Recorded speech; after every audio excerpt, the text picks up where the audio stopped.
turn the air off. That's fine.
Hello, everybody.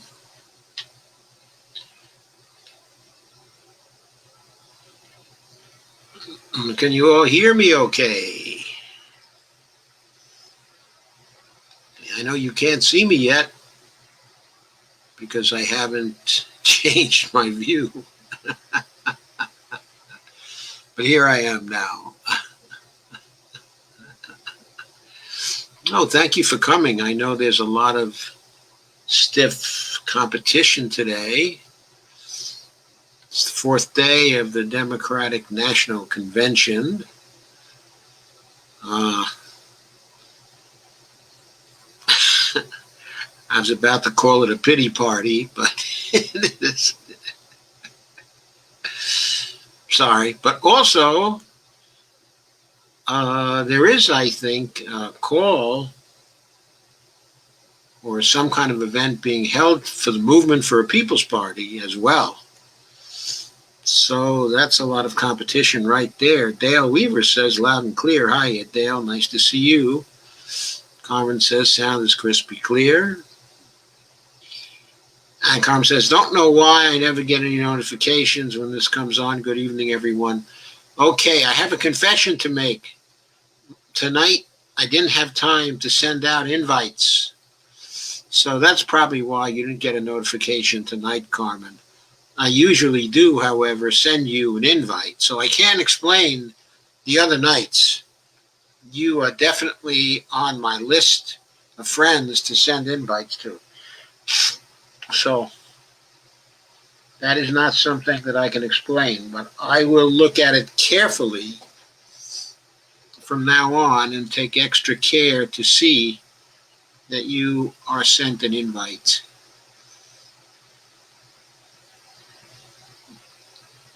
And Lana says, Carmen, I looked at Dr. Joe's page the other day and I followed. I had to redo the follow. Yeah, they're doing strange things. I checked your page, Lana, and I am still on your friends list, so I think I'm set.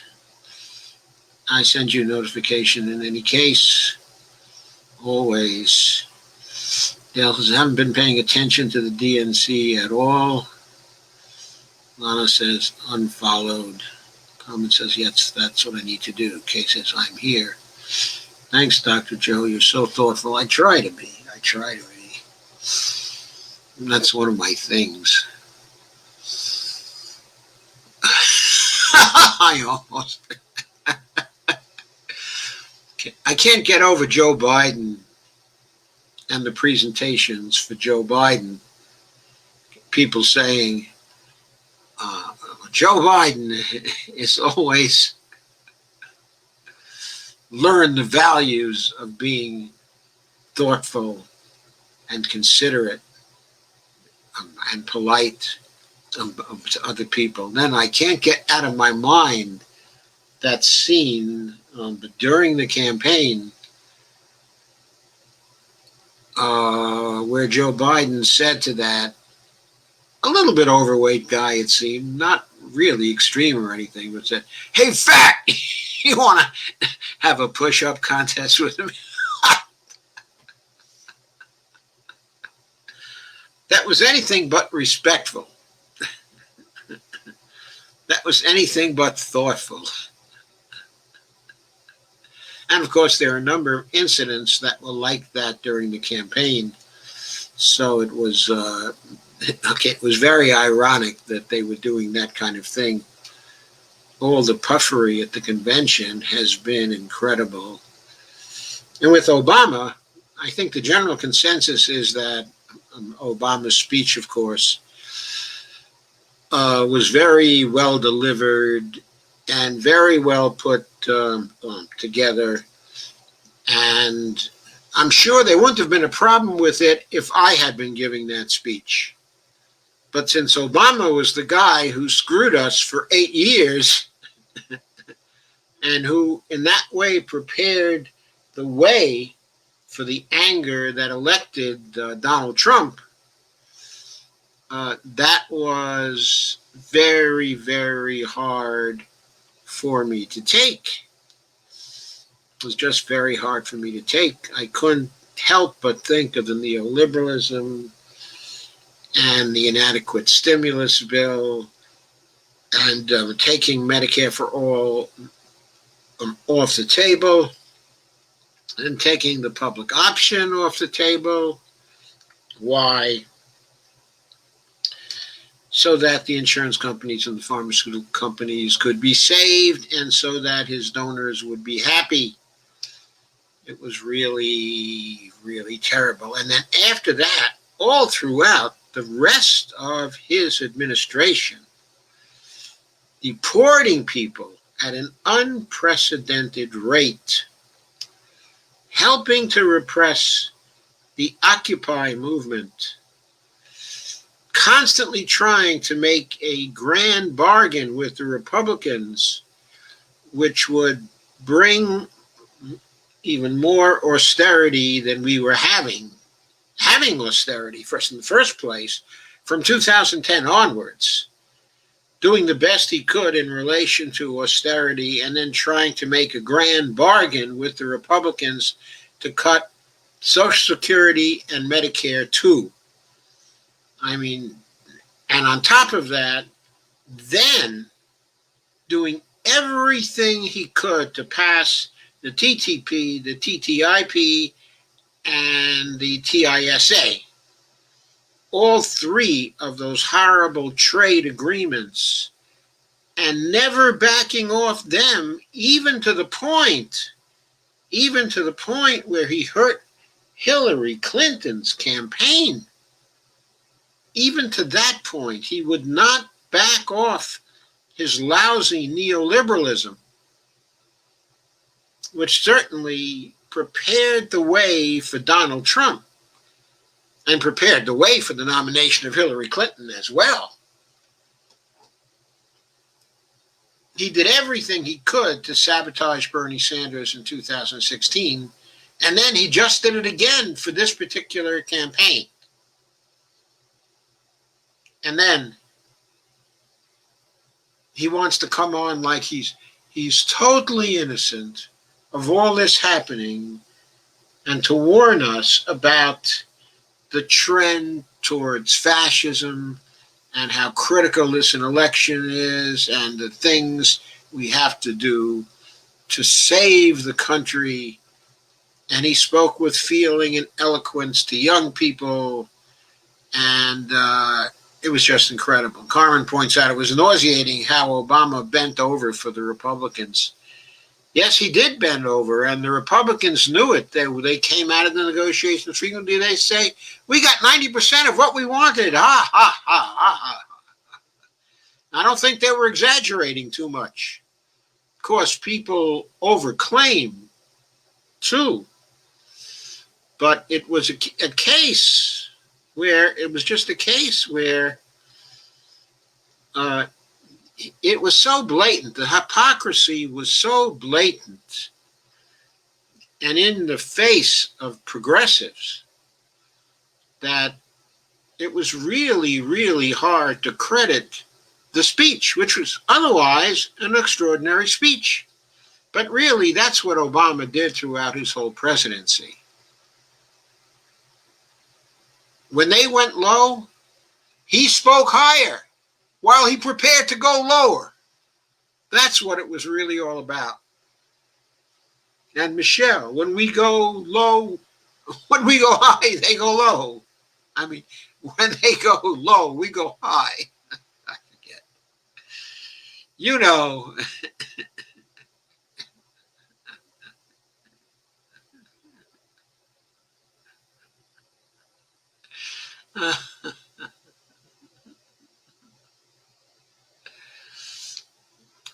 In Biden's words, you know the thing here. So I wonder if we're going to get some more golden oldies from Joe Biden tonight when he does his speech. I know the speech is not yet on yet because I have my iPad sitting here and I'm watching NBC coverage, and they tell me soon Joe Biden accepts a nomination for president. Soon. What would they do if he did not accept it? What would they do if he surprised them all and he said, I'm not going to accept this. I can't possibly do it. We need another vote.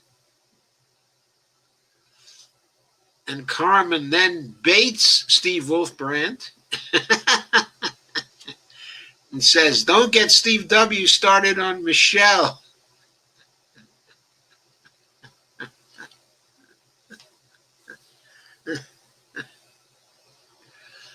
Okay. Any comments on progressive short takes or any other live streams this week or the Democratic Convention? I know we've been talking about the Democratic Convention here.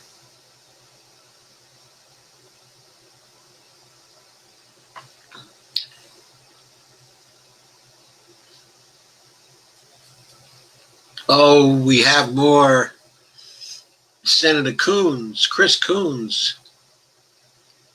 We have more from Senator Coons right now. I think we could do without Senator Coons, whose best friend in the Senate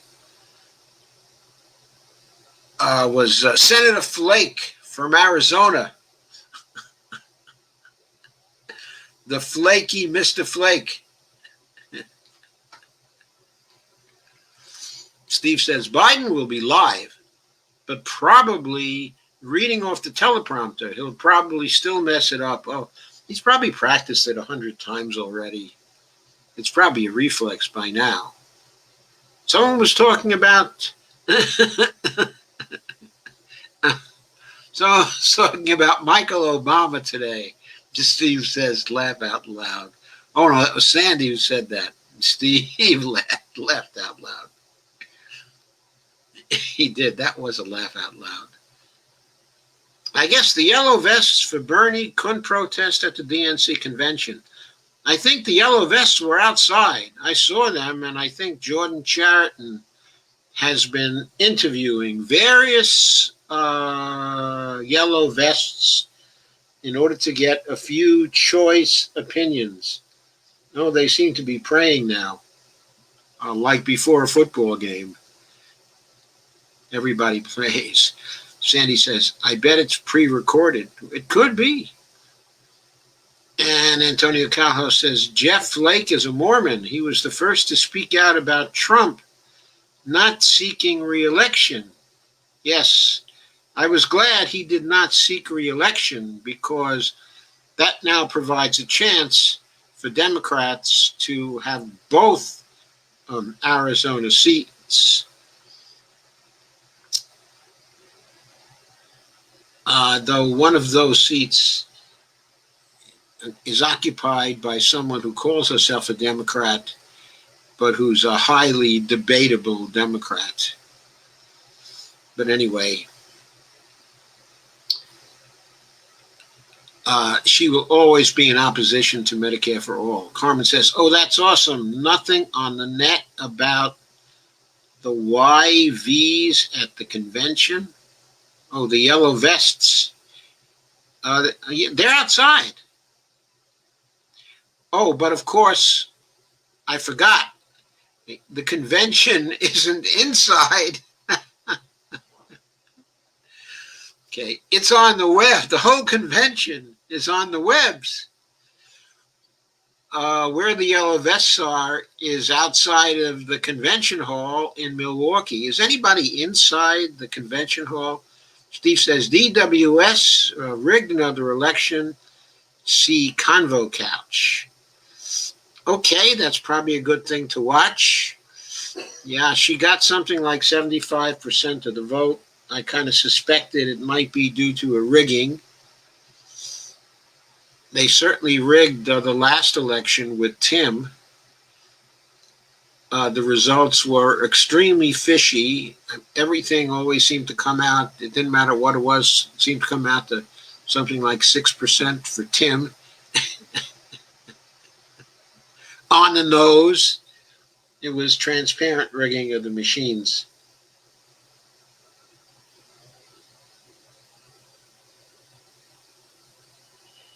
So now they're putting questions. How would you use your faith when it comes to decision making for our nation?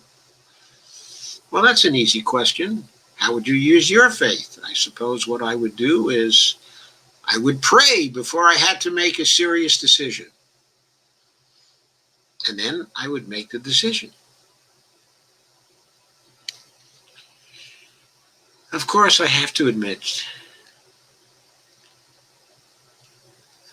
I'm not much for prayer, unfortunately.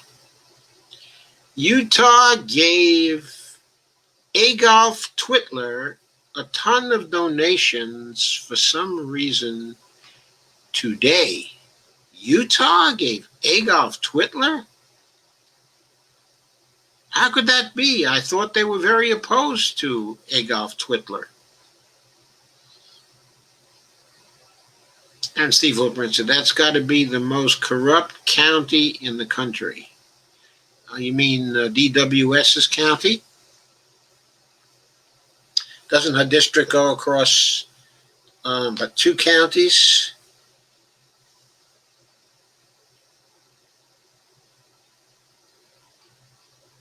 I thought it went across 2 counties, but I suppose it's Dade County that you're talking about, right? Miami-Dade or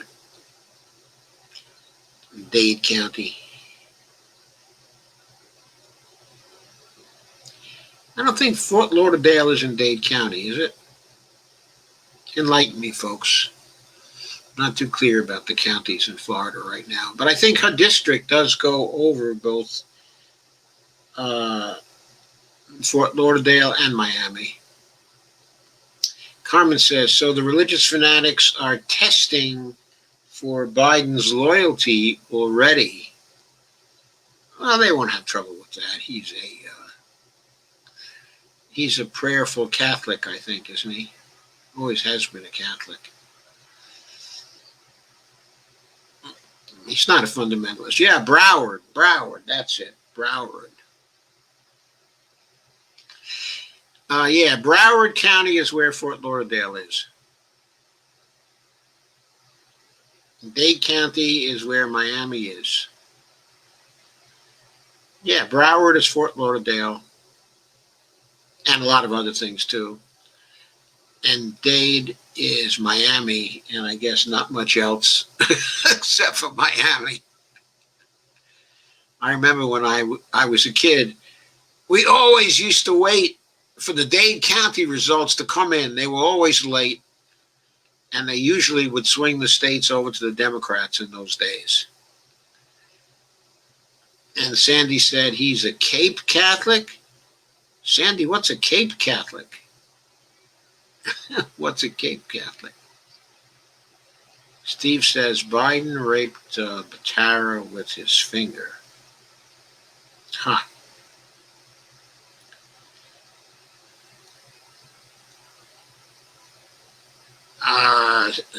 Steve, is that a fact, or is that a jibe, or is that what Tara says?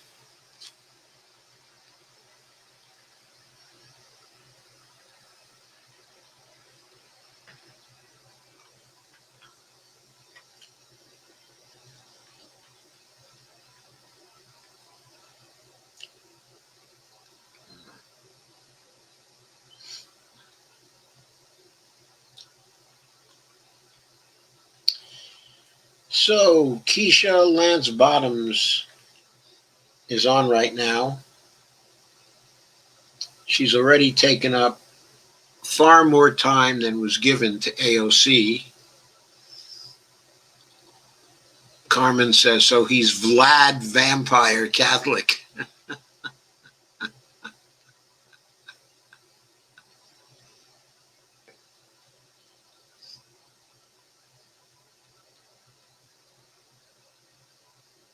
Steve says, I think DWS district includes 2 counties, probably Dade and Broward. And that's it. Tara said, Cape Catholic, a person who only attends church on 4 holidays: Christmas, Ash Wednesday, Palm Sunday, okay, and Easter. Oh, wow. Well, that's interesting. Well, I can empathize with that. I can certainly empathize with that. And Carmen says, oh, yeah, thanks.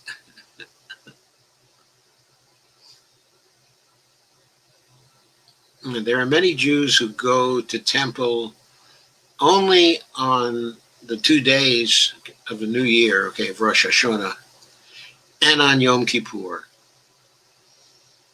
And that's it for the year. Of course, in the suburbs, they go more often.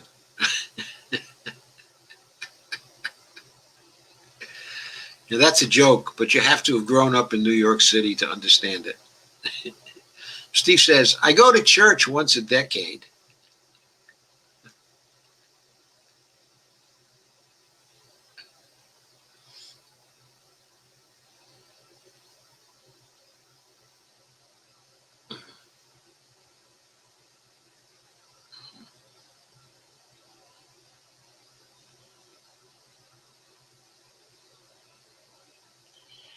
There's a picture of John Lewis when he was young with a bandage on his head.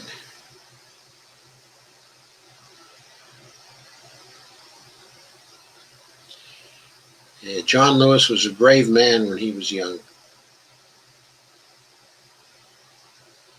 Very brave.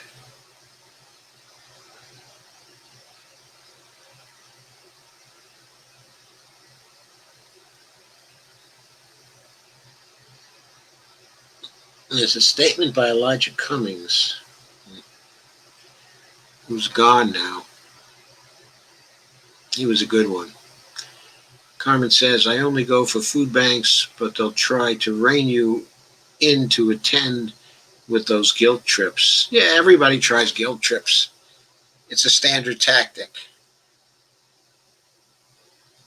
You know, like the Democrats are guilt tripping us now, right? They guilt trip us every day. They're trying to guilt trip us into voting for Joe Biden. Sandy says, C-SPAN is a little ahead. Ah. Oh, there's Nancy Pelosi in a green dress.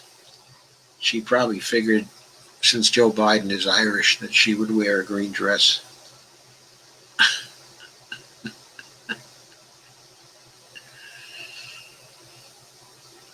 Louisiana Republican Senator COVID. Which one? Does John Kennedy have COVID, or is it the other Republican senator?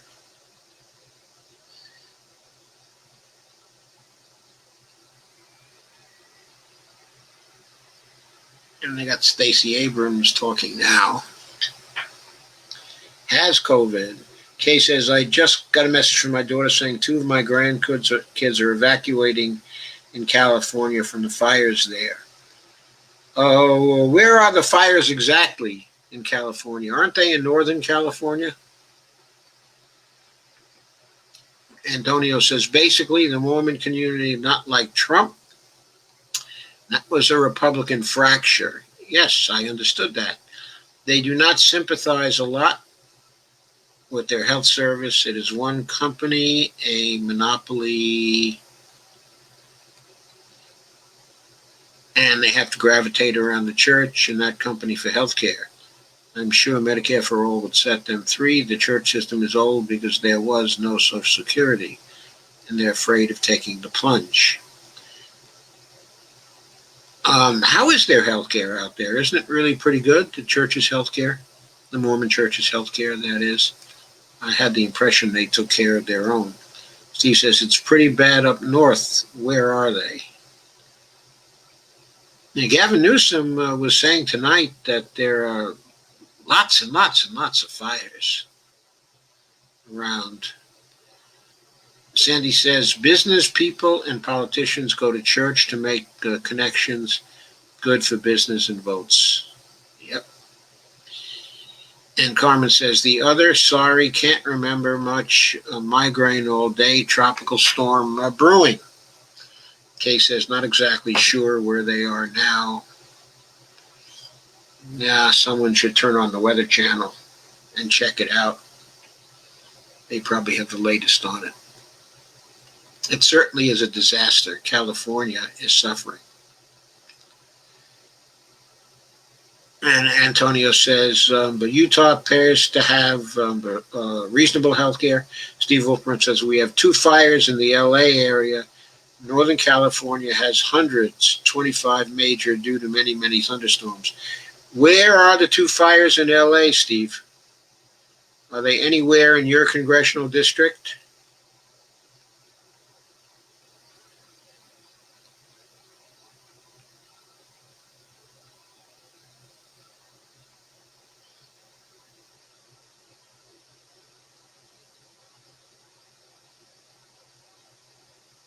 Kay says, I think they are north of LA.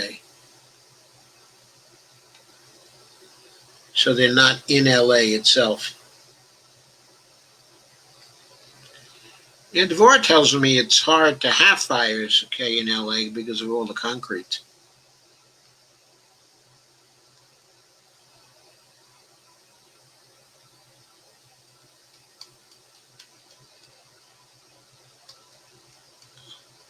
Okay, anyway, how did you like the short takes this week? Anybody watch any of the short takes? Did you see the Pavlina short take? That was one of the shorter of the short takes.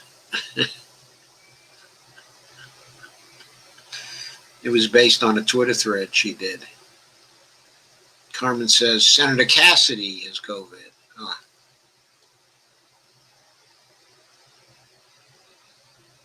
Antonio says, Trump does not understand what is a wildfire. Trump blames California for wildfires. Tells state, you got to clean your floors. LA fires are in the Lake Hughes area and above Azusa. Okay. That means I'm still not sure where they are, but I got a better idea. I don't think my daughter lives anywhere near those places. So I'll knock on wood for the time being. Carmen says, no, I didn't get to catch any. No effective Wi-Fi. Oh. That's too bad, Carmen. That's not good.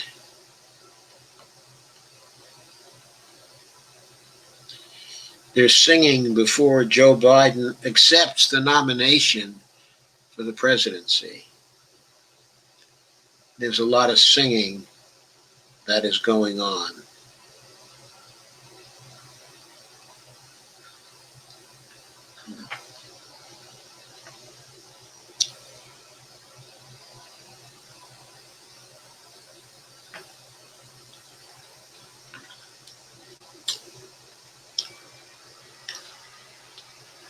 Sandy says, I've been all over the place this week, but I will check them out. Thanks, Sandy.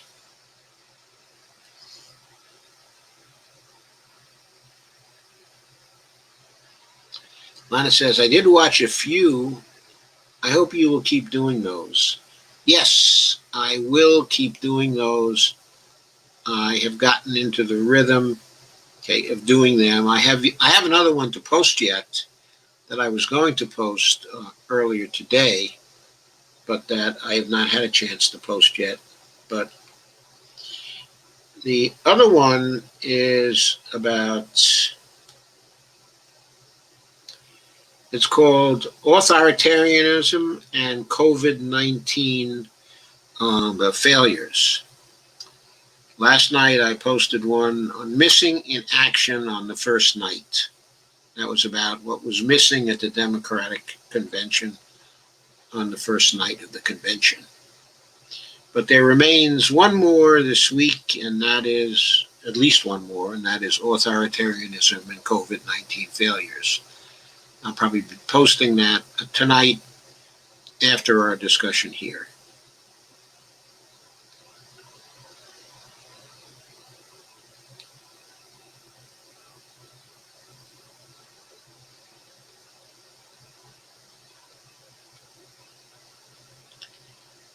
And Carmen says, Pavlina always talks about the federal job guarantee.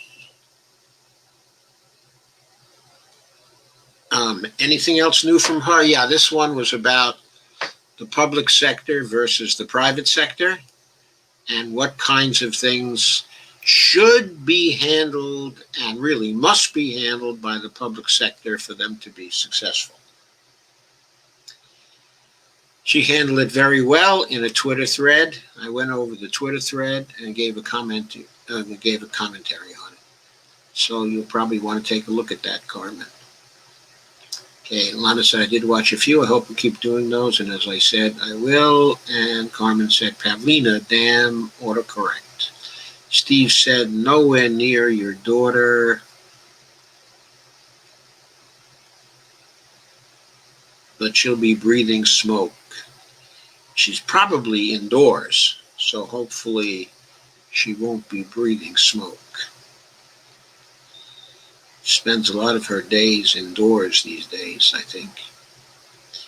Sandy says, me too. I caught 2 of them. Thank you, Sandy. Were they any good?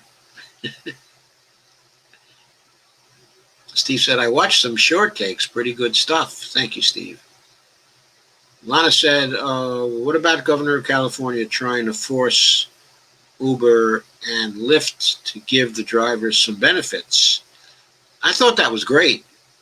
I keep thinking we had a hashtag job guarantee. They wouldn't have gotten away with it as long as they have.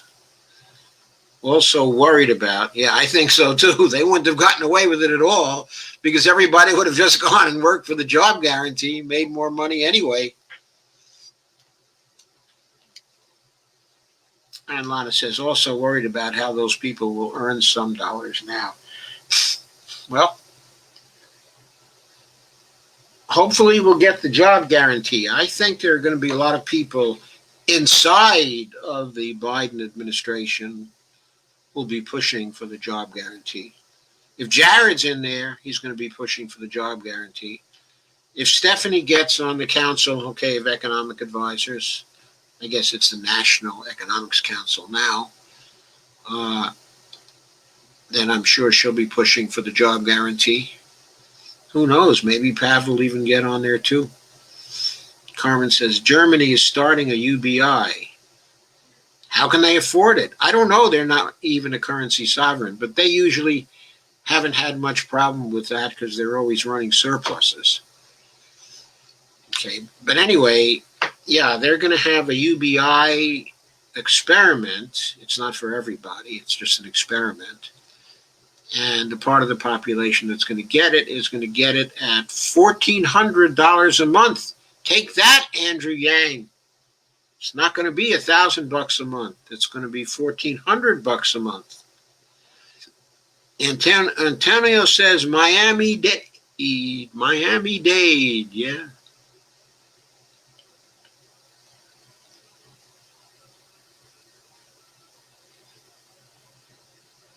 And he gives a link to Wikipedia. Thank you, Antonio. Steve says Germany is a rich country. Yeah, it's a rich country because they don't have their own currency and they always run surpluses.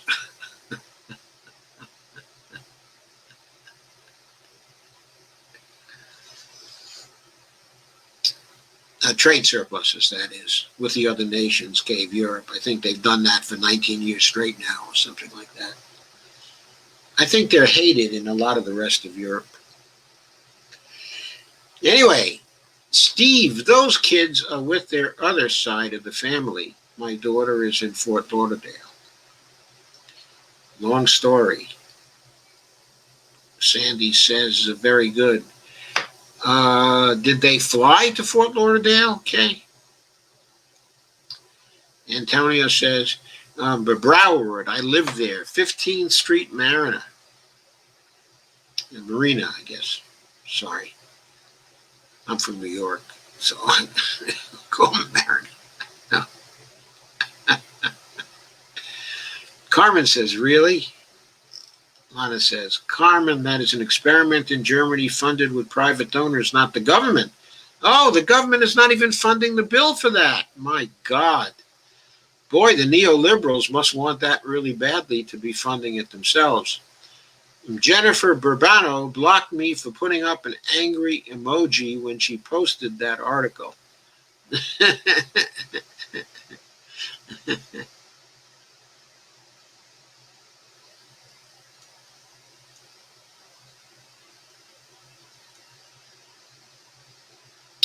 Carmen says, I hope the Uber drivers can invent their own gypsy cabs. Lana says, Germany is a Euroland. Actually, a Eurozone member. They can't issue currency. That's right. Antonio says, if you invite Biden for a glass of that wine, he will get into the JG and Medicare for all. Yeah, maybe I can invite him for a glass of wine. But probably my wine is not good enough for Joey Boy because I serve $3 Chuck. And right now he's probably into $15 wine or $20 wine since retiring from the vice presidency. He has become a zillionaire. Well, at least a 15 or 16 millionaire. Steve says, what did Yang say at the convention? Oh, I don't know. I didn't have the sound on. I'm not actually listening to it. I'm kind of watching it. I saw him make a statement. I'm sure it was inspiring to the Yang Gang folks. Antonio says, Germany is a joke. Well, it's better that Germany be a joke than it be what it was so many years ago now, when it was no joke at all. Carmen says, but Lana Dell, I wonder if they get to keep their free college and health care with the UBI. I don't think their health care is free, is it? I think they have a private healthcare system. I think it's tightly regulated, but I think that they pay a pretty good penny for it, like something like maybe $300 a person per month or something like that. I know in Switzerland, which has a similar healthcare system, they pay for a single person $400 a month for their healthcare. And they pay additionally too. In other words, it's not a free visit to the doctor in addition to the $400 a month. They also have to pay nominal fees for drugs and for other things. So healthcare costs something in those countries. On the positive side, they do have high salaries and things like free college. Those things are good. Lana says Germany is a net exporter. They're in a good position. Yes, they are a net exporter. They run a trade surplus. And Lana says from one Joe to another.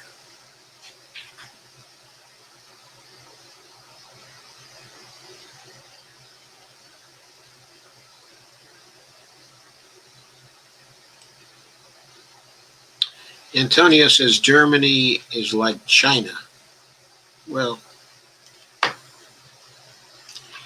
in some ways, but not in others.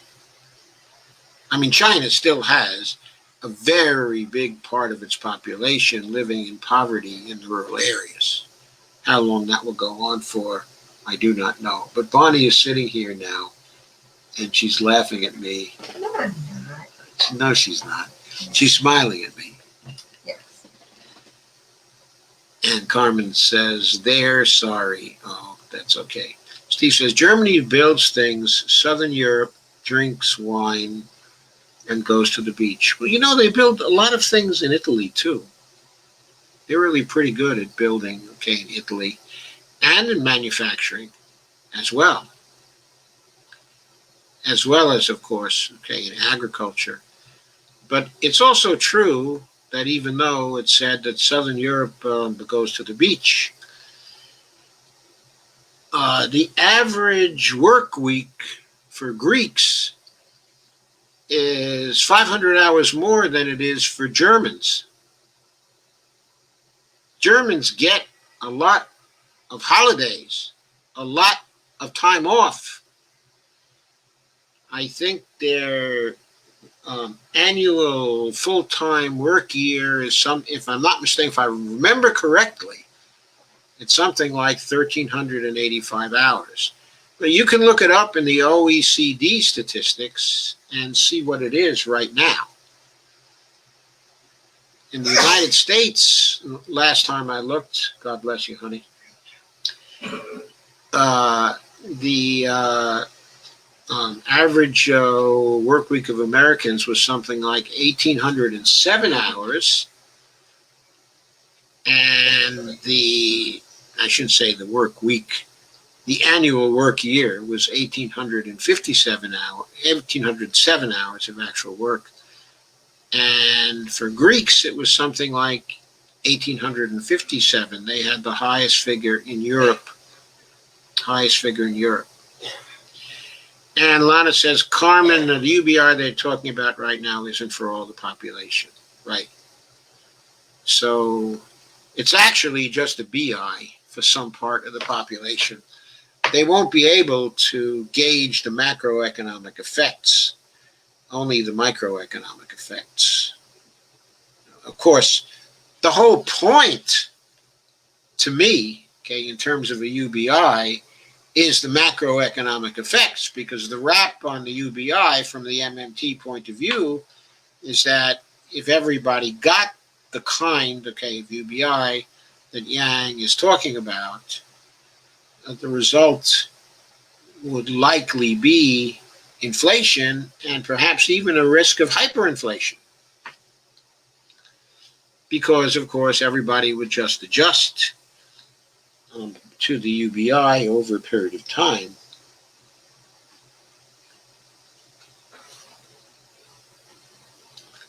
Kay says, no, the kids are with their dad's family. My daughter is waiting on another hurricane in Florida.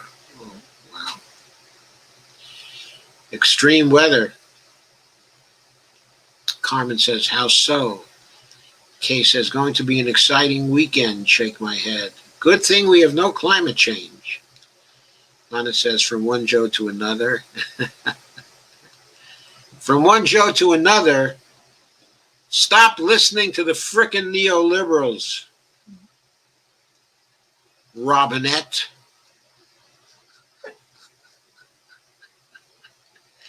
Carmen says, oh, okay, thanks. That explains it. Antonio Cal says Joe Biden pays the wine. Sorry, Antonio. Antonio says he is good on health care, T.R. Reid. Well, I have to look that up, have to see what T.R. Reid says about that. I don't think Biden is good on health care. No. The only kind of health care that's acceptable right now, given all the hardship that we've had with this health care issue for years and years and years, it's been more than 50 years of disappointment. 50 years of nearly 50 years since Canada got its own Medicare for All program. Our next door neighbor, we're still waiting for it here. 50 years of suffering. The only thing that should be acceptable to us now, the minimum is a Medicare for All program. That's the minimum. Nothing else was going to do. I was on a Twitter thread today with two of my friends. One is Carlos Mucha of $1 trillion coin fame. He introduced the idea of the $1 trillion coin using the handle Beowulf.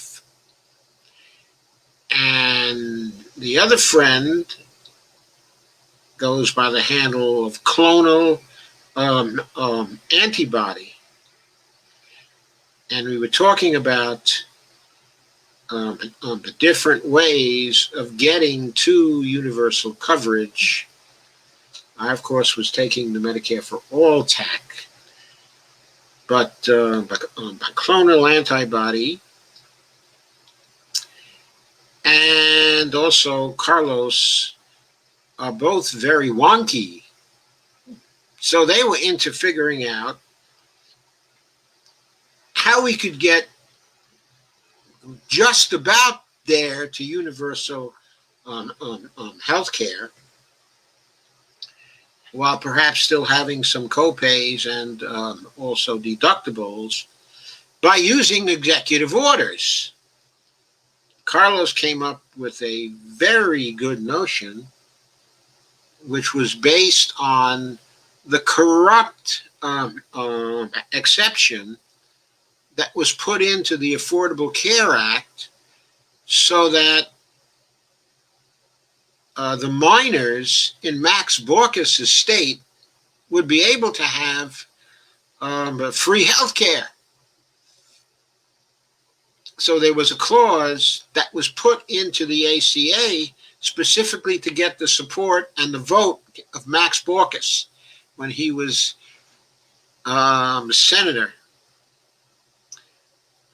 He was the Montana senator at that time, and he and Obama were the two chief people who actually took Medicare for All off the table, and Max Baucus was instrumental in blocking the public option after that. But of course, Max Baucus got an exception for his minors, so he wouldn't have any negative consequences when he got back to Montana. Anyway, what Carlos was suggesting is that the authority is there for the chief executives if he would only activate it, either Trump or his successor. If they would activate the authority in relation to COVID, because he reasoned, if there's anything that's an environmental disaster, okay, it's COVID, which was likely caused by the effects, of global warming. And so therefore, treatment of all health conditions that are somehow related but to COVID could be delivered to people through this exception that was written into the Affordable Care Act. We were exchanging tweets on that. And Clonal was advocating for another clause in federal law which would give the authority to the executive to issue an executive order, also to give people close to full coverage for COVID. Though I think that Clonal's idea was that it would cover Medicare Part A and Part B, for everyone. So, of course, there would still be other costs for Part D and co-pays, deductibles, and so on, which can be appreciable for people. In other words, it would still be possible to have Medicare Advantage plans under what Clonal was suggesting. So that didn't cut out the health insurance companies completely from their profits.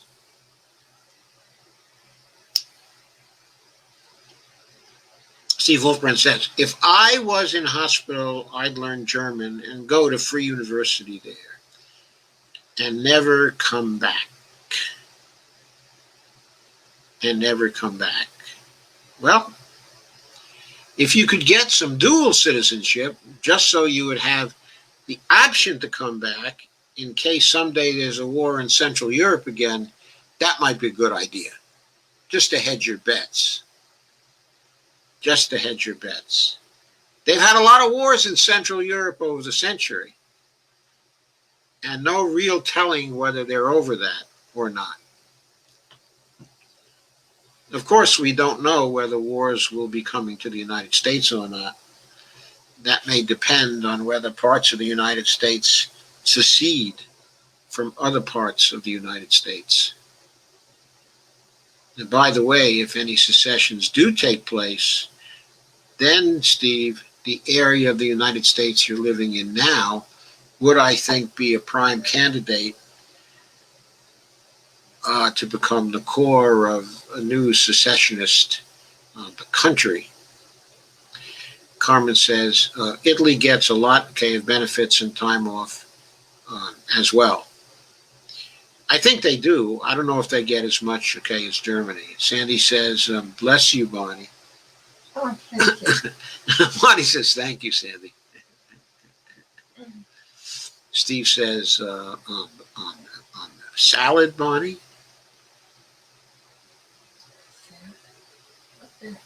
A salad?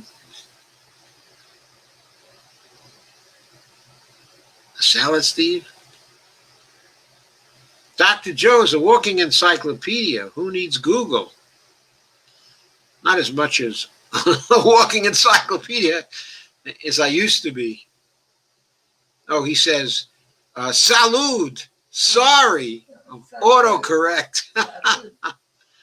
Lana says, what do you know about Virginia candidate from Virginia, Qasim Rashid? I heard through the grapevine he's not for MMT. Yes, I don't believe he is for MMT. I don't believe he's gotten any sort of education in that respect as yet. But from comparing him with his competition, I would say we get a little bit of ahead of things if we support him as opposed to the jerks he's running against. The total jerks. Yeah, maybe Rashida will be able to get a hold of him and educate him really quickly. We'll give him to Rashida and Ilhan to take care of. Kay says, having protests in Germany too from their virus deniers.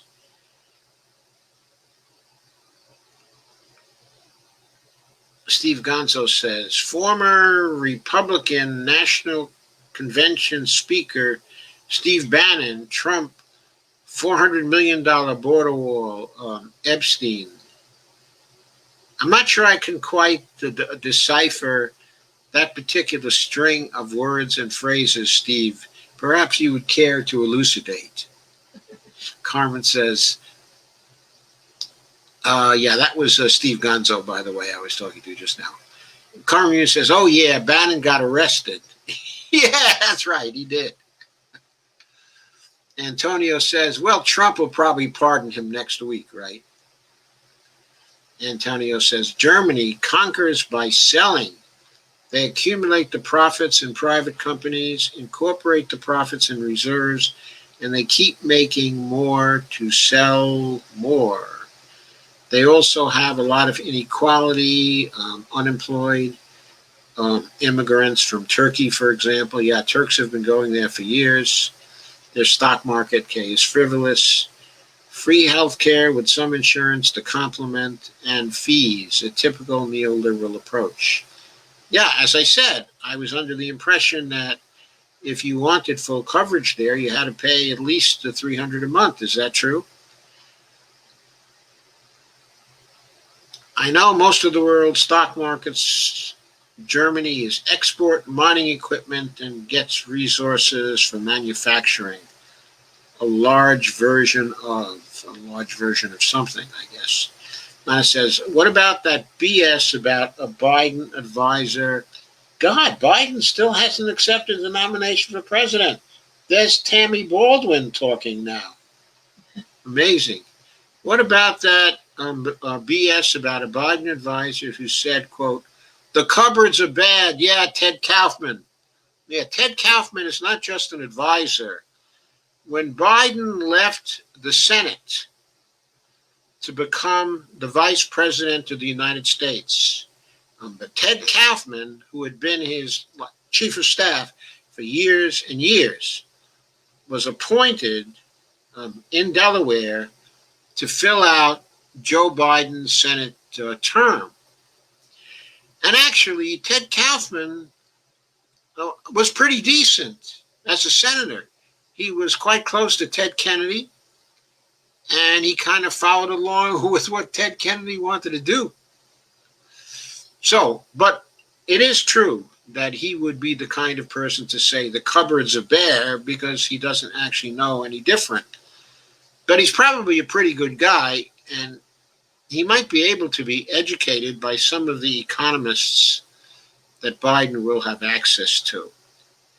But he gave an interview, I think, to the Wall Street Journal, and he did the cupboards are bare BS.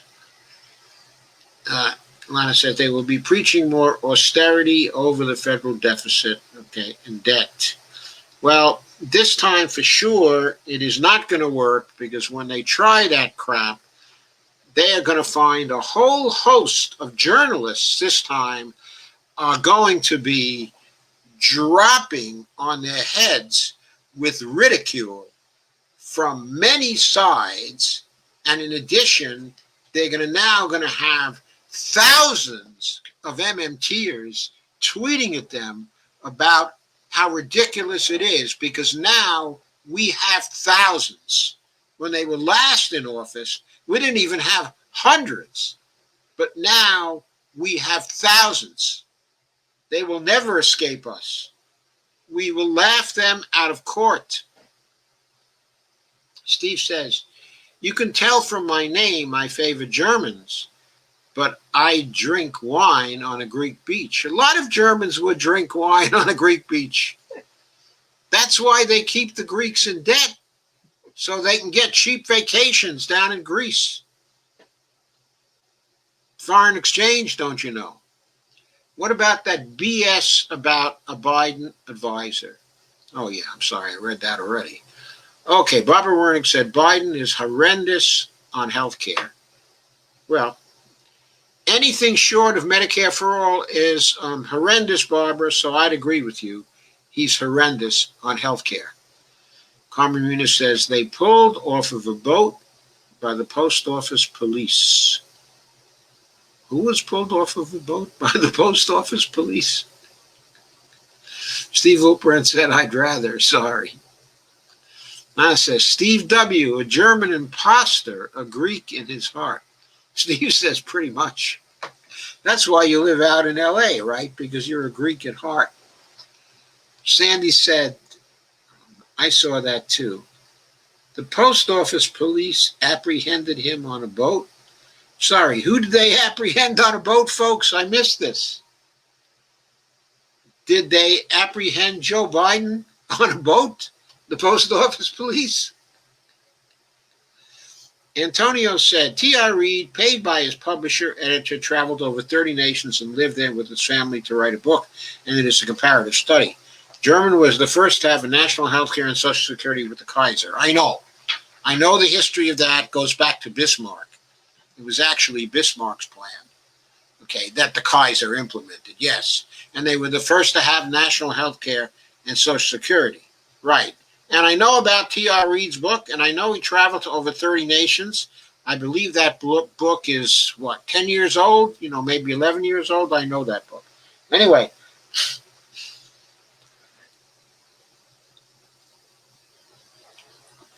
In that book, T.R. Reid does not discuss H.R. 1384, which is the reigning gold standard for Medicare for all here in the United States. A bill introduced by Pramila Jayapal in the last Congress.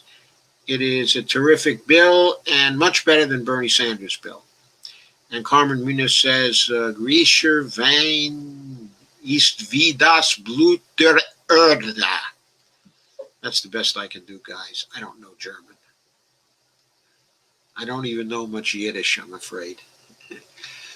Bannon had a piece of the Seinfeld show and made a lot of money.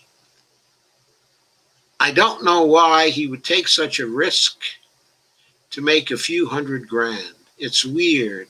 It doesn't make sense. Well, he probably figured he could always count on a pardon from McDonald. Talk about moral hazard. That's the moral hazard. T.R. Reid. Oh, they got Jill Biden talking now, talking about her Joseph. T.R. Reid is a reference healthcare. T.R. Reid is a reference. Healthcare and taxes, 2 books, 2 commissions. He is a good reference. He is. Yeah, T.R. Reid used to have a column. He wrote for the New Republic for years, and he was perhaps the leading columnist for the New Republic for many years. Catherine Tokaska says, I have dual citizenship, but starting over to do what? How to earn a living. Which 2 countries do you have dual citizenship in, Catherine?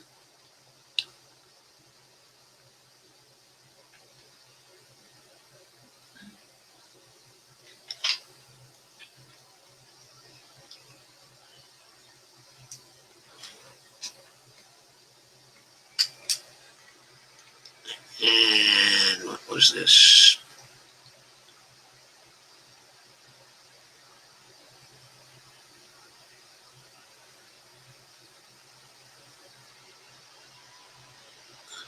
Steve says, grifters gonna grift. P. Antonio says, Joseph M. Firestone, Europe is terrible always. It is easy to see why there is no people in Europe. 80% of people in Southeast Asia. List of conflicts, in Europe. Oh, yeah, Europe has had so many conflicts.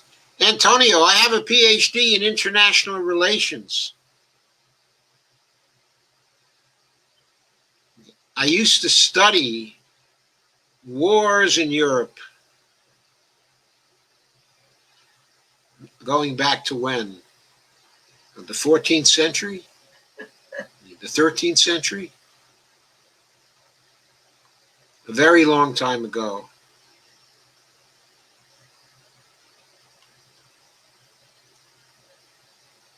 And I studied very carefully the wars of the 18th century and the 19th century and the 20th century.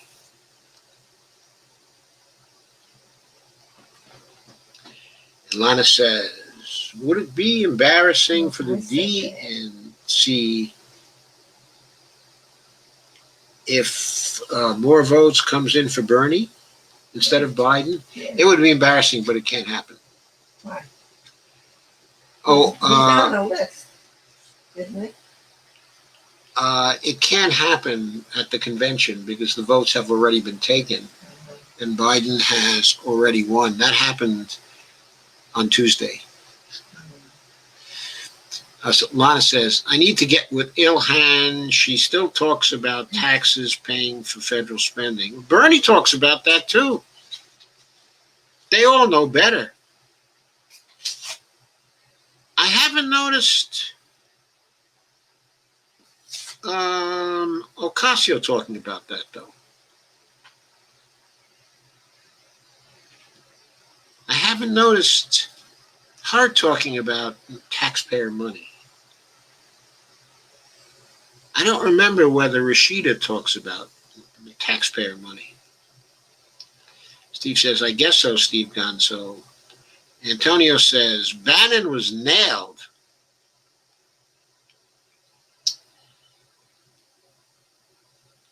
Antonio says, oh, no figures on Germany, only in OECD reports. Yeah, they're in OECD reports. Yes, they are. Not reading them recently.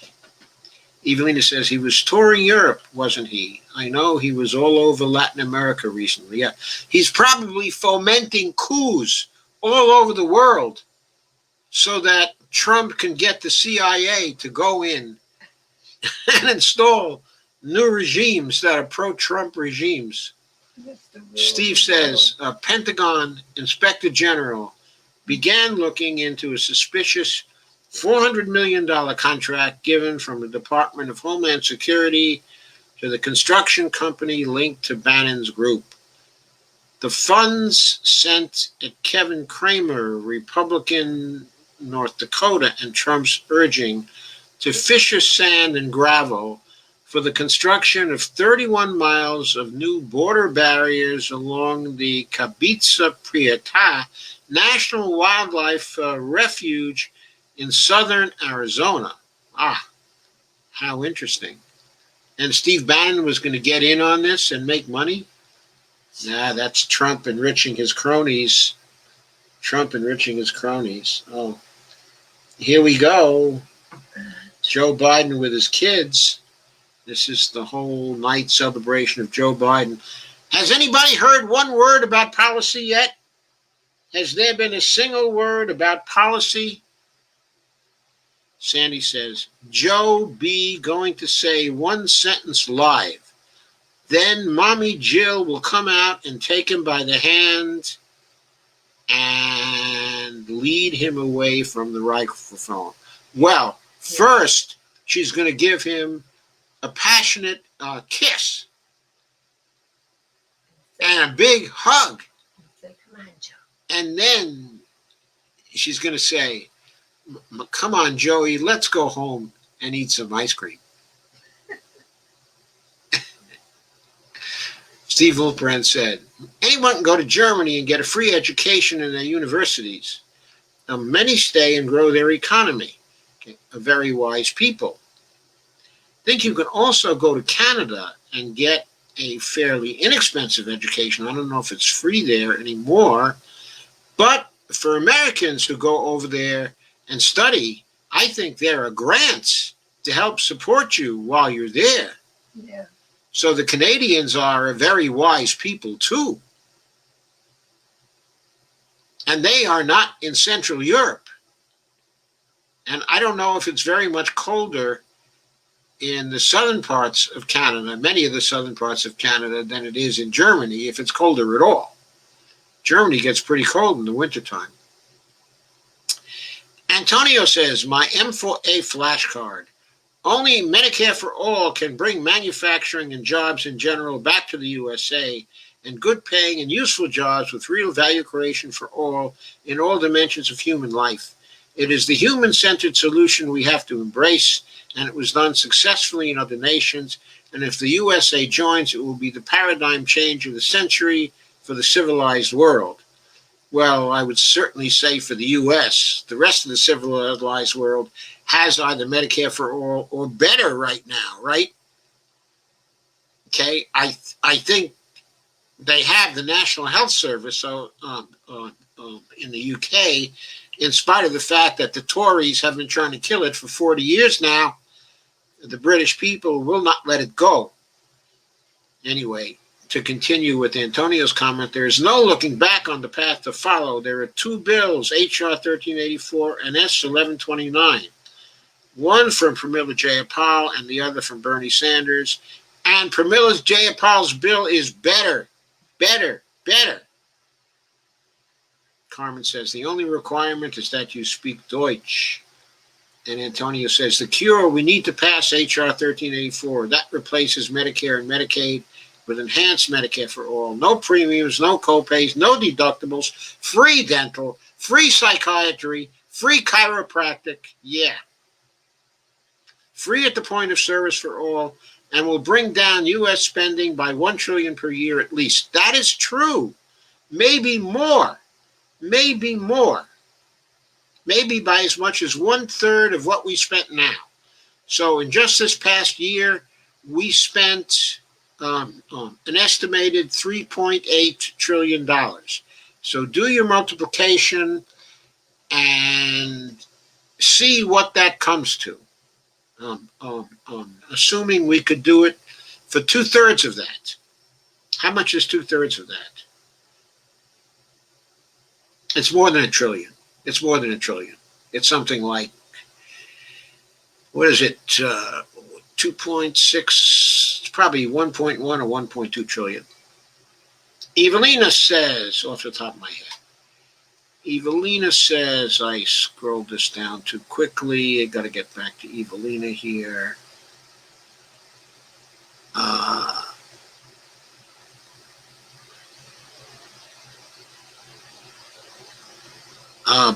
Bannon was touring Europe recently. What was he doing there? I told you what he was doing there.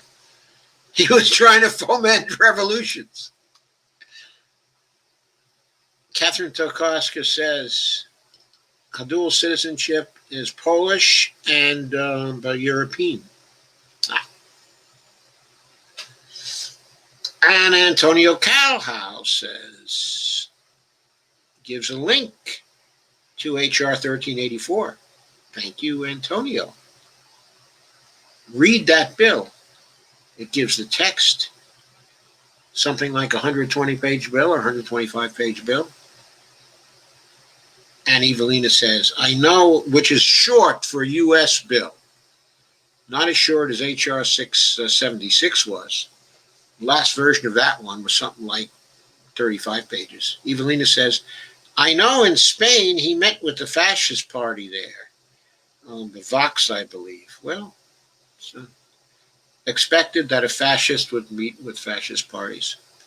Catherine Tokarska says, you would be competing against well-educated, multilingual Europeans for jobs unless you can start a business or somehow make money online remotely.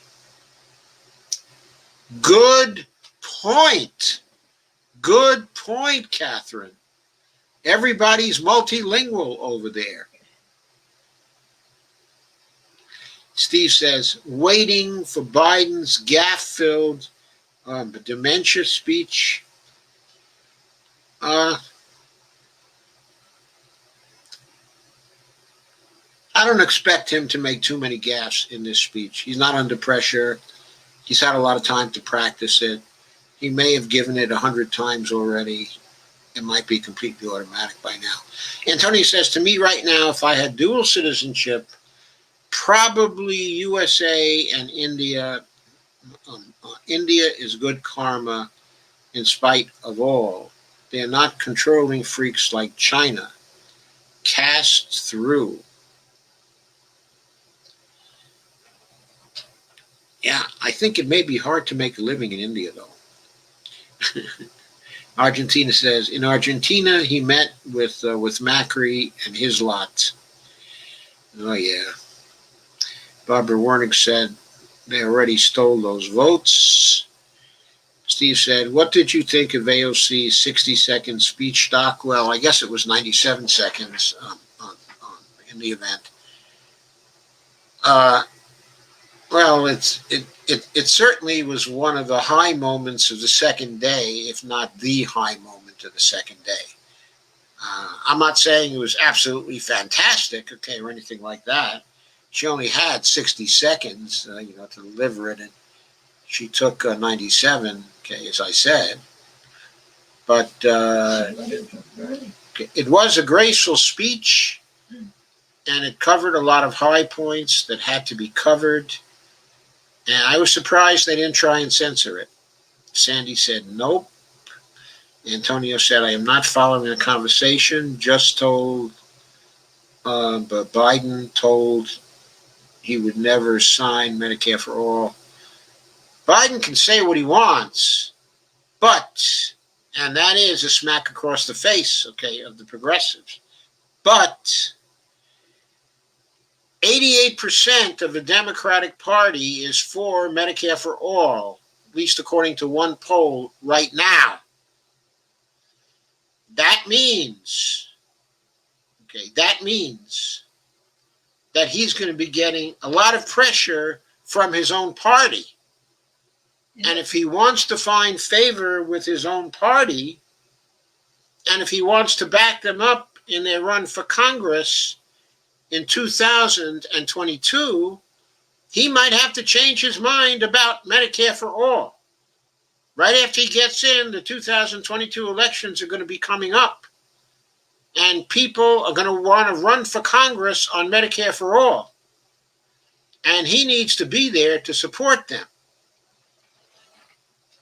Otherwise, he could well follow the Obama pattern and lose control of Congress in 2023 and then be harassed for the rest of his presidency.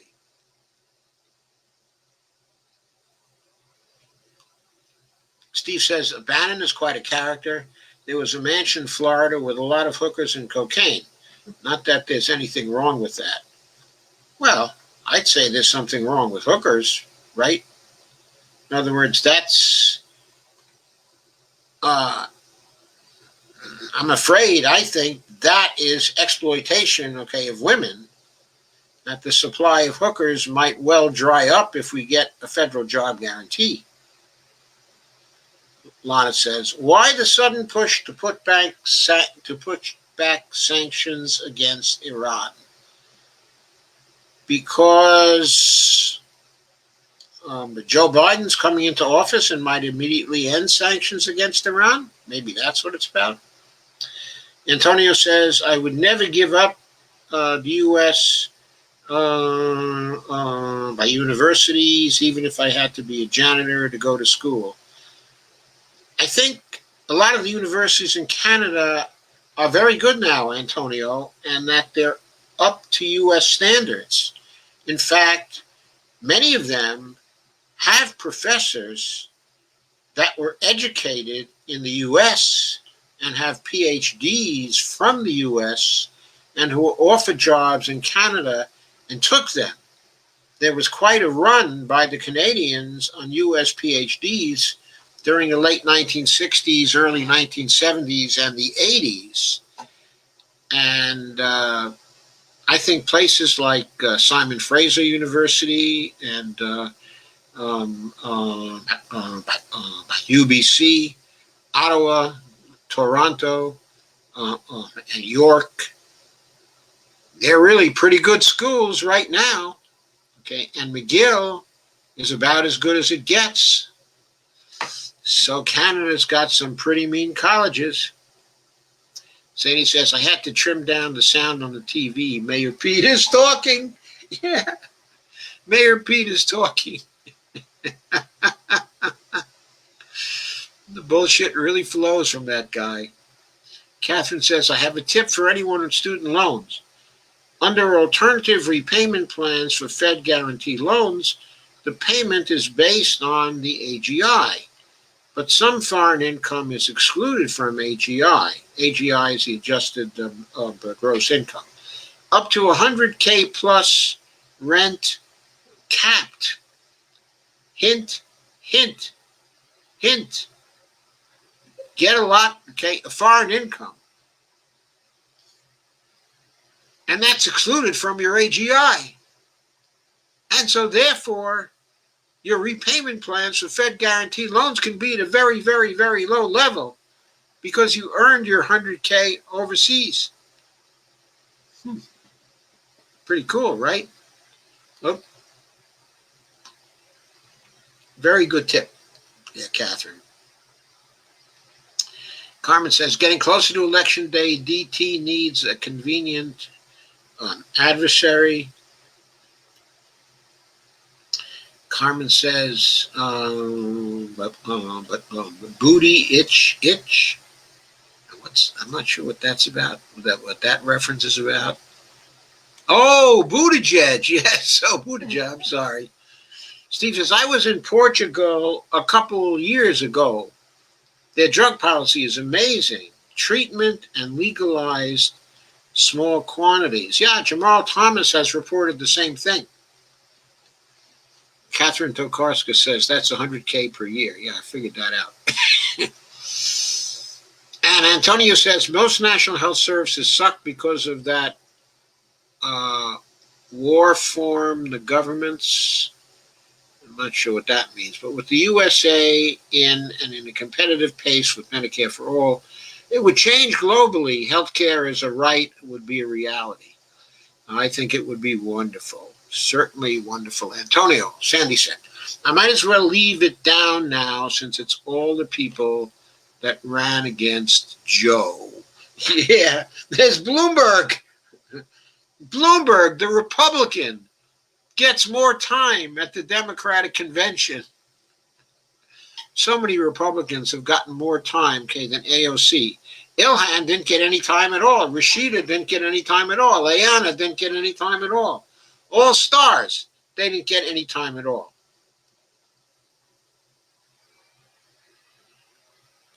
I do have to say, though, I was happy to see that Steny Hoyer didn't get any time at all, did he? Jim Clyburn got some time, but Steny didn't get any time. I don't think Hakeem Jeffries got any time, did he? Carmen says, but Kamala is no longer a pressure on Biden. Steve says Medicare for all. Carmen says we need Medicare for all. More plague has been diagnosed in the U.S. Lately. Steve says Biden will be a vegetable by 2022. I watched my mother die of that. Antonio says, my idea is that Joe Biden is much better in public administration than public policy. In public policy, he is a dodger. Well, didn't he get a degree in public administration? Oh, no, that was a law school degree he got from Syracuse. It wasn't. Sandy says, now it's Bloomberg.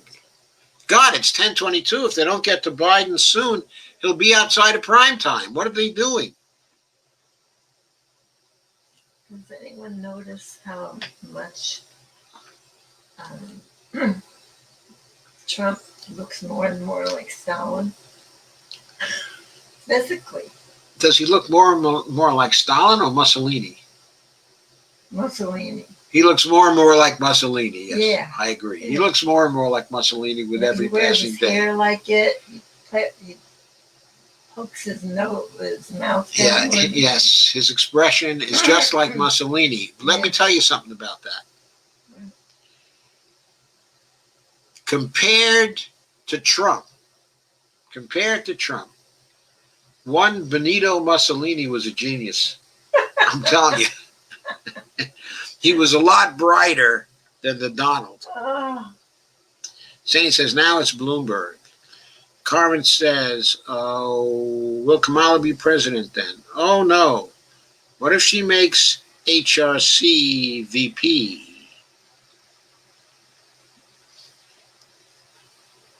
Oh, no. What if she makes HRC VP? I think she's more likely to appoint her Secretary of State again. And Catherine says, very low level of $0.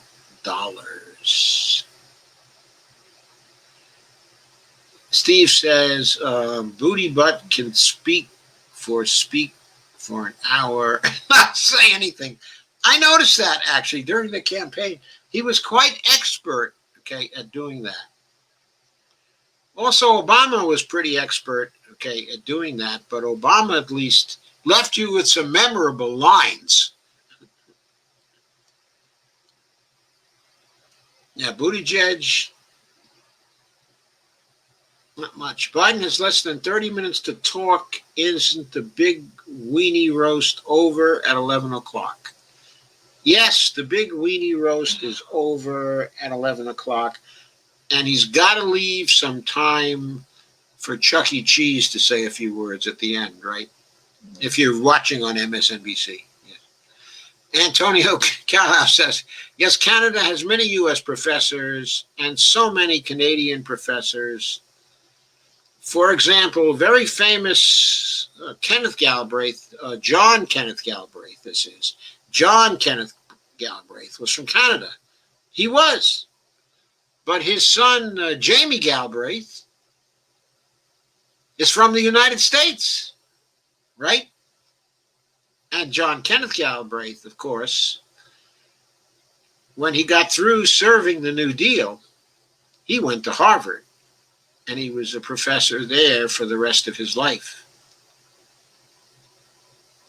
And he lived until he was how old? I can't remember whether he lived to 100 or whether he lived to 94. But he was a very, very long-lived individual. And he was pretty active, even very close to the end. He was really amazing. And you know something else about him? He was 6'7". He was tall. I think he was taller than Tall Paul. Tall Paul is Paul Volcker, of course. He's another real tall one. Now also China with professors from all over, France, Germany, and USA, to mention a few. But I think a lot of the U.S. professors in China are visiting professors. But a lot of the U.S. professors, okay, in Canada left the U.S., got their tenure in Canada, and just stayed in Canada because they enjoyed life in Canada. And they enjoyed teaching in Canada. And they enjoyed the healthcare in Canada. And the retirement plans in Canada. Antonio says, Trump campaign will be like shooting in all directions. Yeah. Lana says, Chuck E. Cheese and Fancy Nancy. Oh.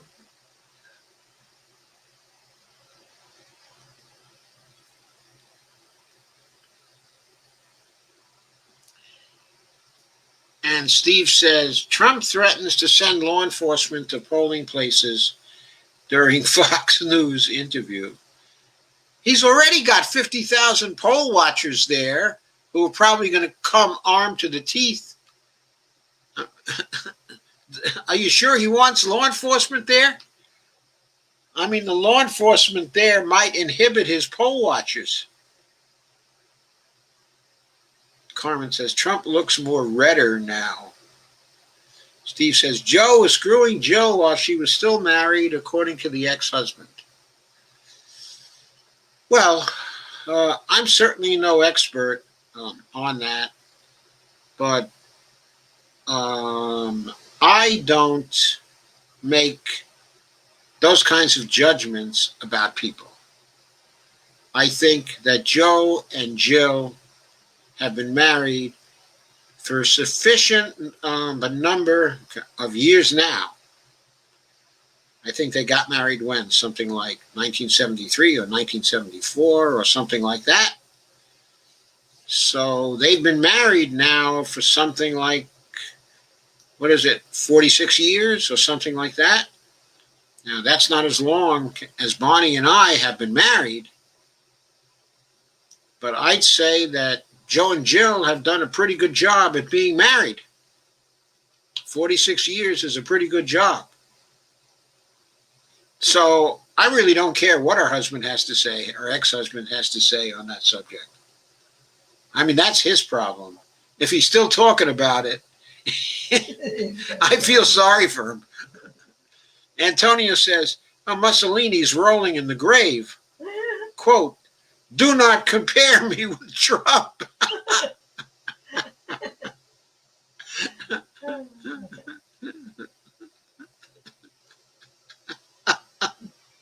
He says, will they drop the balloons on Dementia Joe and Jill? Sandy says, I was hoping they would drop an anvil on him like they do in the cartoons. Antonio says, 97 years old. Wow, John Kenneth Galbraith. And he gives the Wikipedia link. And he wrote great books, great books, great books. Absolutely. Great books. And Lana says, oh, his School of Economics, he's known as an institutionalist, which means that he had a lot in common with the MMTers, but he never got there because there was no MMT, okay, at that time. His son, Jamie, is pretty close to an MMT right now, and he's been one of the biggest boosters over the years of Stephanie Kelton. And by the way, John Kenneth Galbraith is the author of Economics and the Public Purpose. And you will notice MMT is all about the public purpose. Lana says, shooting in all directions, I am picturing Yosemite Sam. Steve Wolfbrand said, my ambition at this point is to be a beachcomber in some other country. And Lana says, Stephen W. Sasquatch.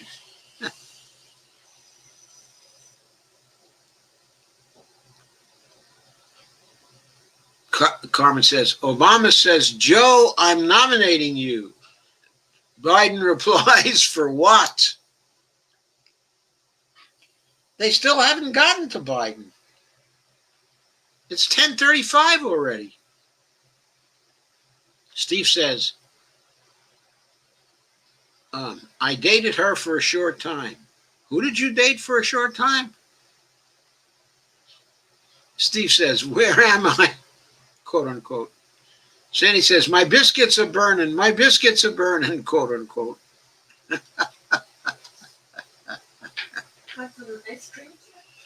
Well, I'm glad I could entertain you while we're waiting for Joe Biden to come on and make his pronouncement so he could say to us, you will never get Medicare for all, not as long as I'm alive.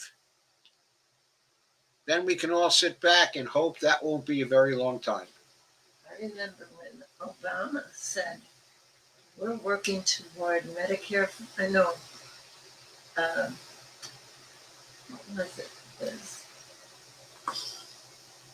He probably said, we're working towards Medicare for all. I think he did. I think he did that. He said, well, the best plan would be Medicare for all if we were starting from scratch. But of course, we're not starting from scratch, so we can't have Medicare for all. And I said if he did that, he would go down in history. And then he didn't do it. Right. And so he's going down in history as one of the biggest failures in the presidency that we have had. Don't worry. It may take another 15 years for that to happen, but eventually that's going to be the judgment of history. Kay says they can't trust Biden to speak too long. How many minutes are they going to give Biden? Steve Wolfbrand said, I dated a Sasquatch, but it didn't work out. Was she cute, Steve? Sandy says, oh boy, the Biden kids are on. Oh boy, Julia Louis-Dreyfus is on. The TV VP, or was she the Secretary of State? I forget. She was the TV Hillary Clinton wannabe. Sandy says, oh boy, the Biden kids are on. Yes, I read that already. Universal health care, that's what he said. And Bonnie asked me if I wanted some ice cream, and my answer is, I'll wait until after the show. Thank you.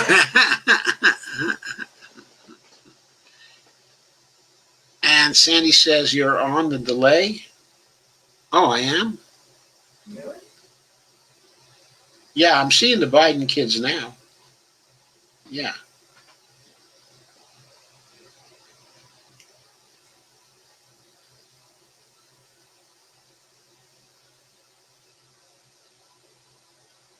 Ah, well. They'll give Biden 60 seconds and then the hook.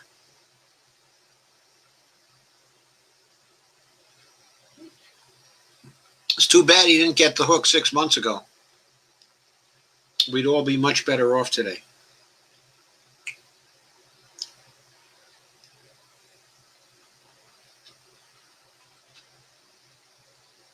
So the Democrats got Pete and Amy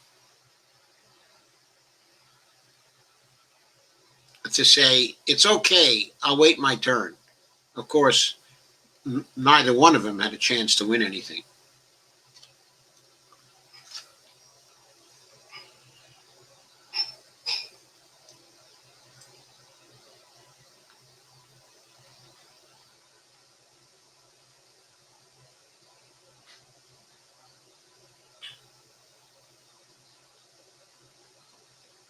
Sandy says we need to time him.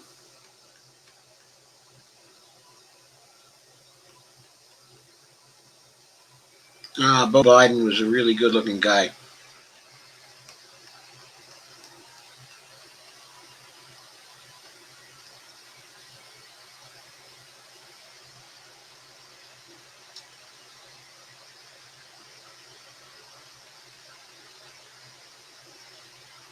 Well, it's nearly 10:40. I have 10:39. Moments away, Biden accepts the nomination for president. Well, I don't think this is going to be an FDR acceptance speech. I don't think we're exactly going to be seeing Adlai Stevenson either, or John Fitzgerald Kennedy, or even Lyndon Johnson.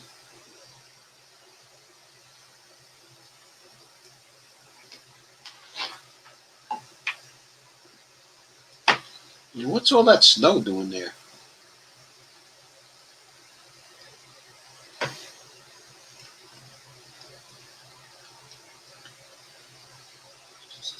Tatters. Auto sales have dropped years. I can't play any music. If I play any music, they'll take me down from YouTube. So if there's music in the background, I cannot play. Laugh out loud, I doubt that too, Joe. Now they're talking about his dad. And Steve says, if I have to hear about Biden's tragic losses again, I'm going to puke. We've all had it rough. Well, that may be, but, one loses one's parents, but one, at least, okay, in my experience, I've been fortunate enough not to lose any children and not to lose my wife. So I've been very lucky. I lost my mother at a fairly young age. That was tough. Steve says he's locked up in the basement. Antonio says, I think they are introducing Biden. He will be talking about Bernie Sanders. My good friend Bernie Sanders, he rounded them all up for me in the DNC. It is a nasty joke, but I had to say it. Well, that's what Bernie's been doing. He's been shepherding people. Isaac Bramwell says, arms embargo expired and Security Council voted down the U.S. proposal to extend. Excellent news, Isaac Bramwell. Thank you for giving us that news. Sandy says, maybe they lost the keys. Carmen Mina says, it's going to be more like Weekend at Bernie's, quote unquote, with the dead guy.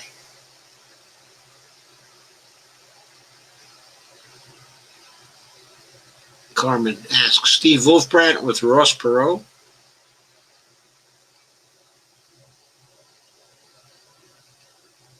And Lana says, thank you, Isaac. And there's Joe with some yellow vesters. I don't think they're yellow vesters for Bernie, though. And Steve says, must have Sloppy Joe on a restricted pitch count. Oh, to laugh out loud.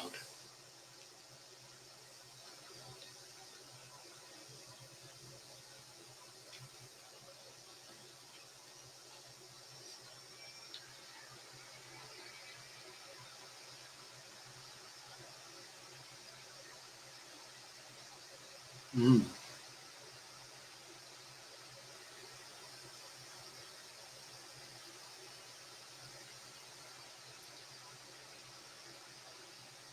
Sandy said, they have the corn pop pool on. The corn pop pool. Oh,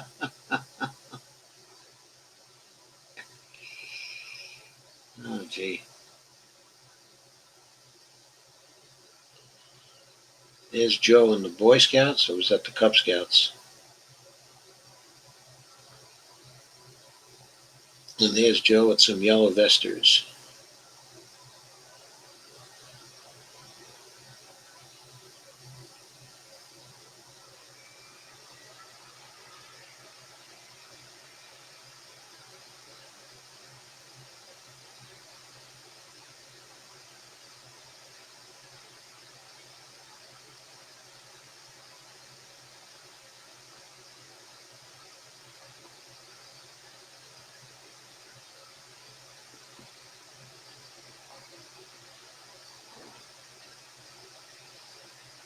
And there's Joe going bald.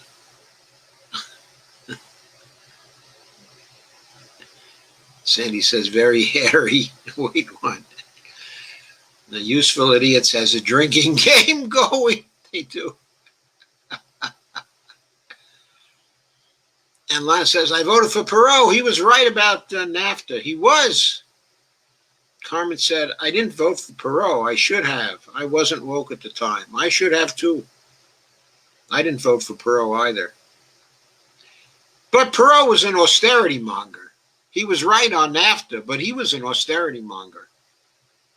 I can still hear Ross Perot talking about the congressional pages running up and down the halls in their alligator shoes. Carmen says, hairy legs. And Sandy says, very hairy. Wait, what? Joe Biden. Antonio says, I'm on this one. I like PBS NewsHour, believe it or not. Oh, yeah, that's fine, actually. I'm sure the NewsHour will do well. And Steve says, yes, he was.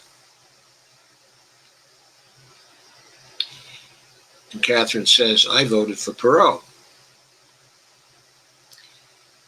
Lana says, Carmen, Perot is making reference to the Inside Club of Congress. Steve says, I voted Perot.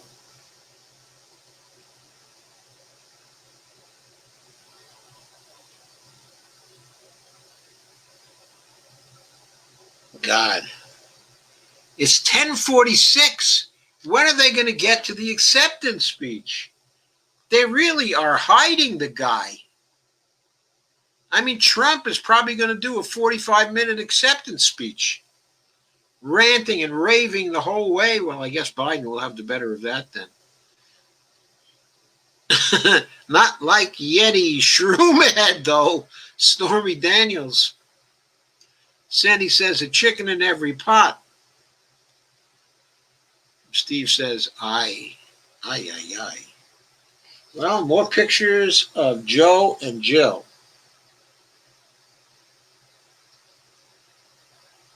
And more pictures of family. Any word about policy at all? Anybody hear anything about policies? Catherine says, maybe Biden sunset. Carmen says, thanks for that clarification. Thumbs up. And here's the voice of Beau Biden.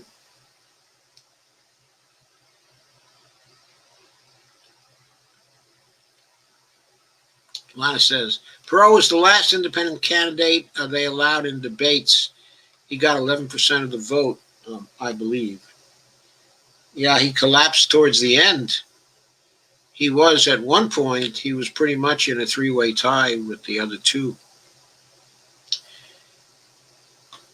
And then he was caught essentially raving. Sandy Degg said, and rosary beads.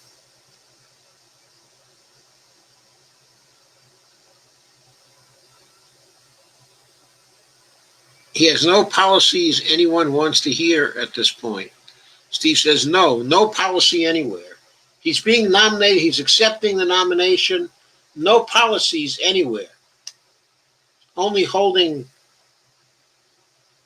a rosary as far as I can see. Oops.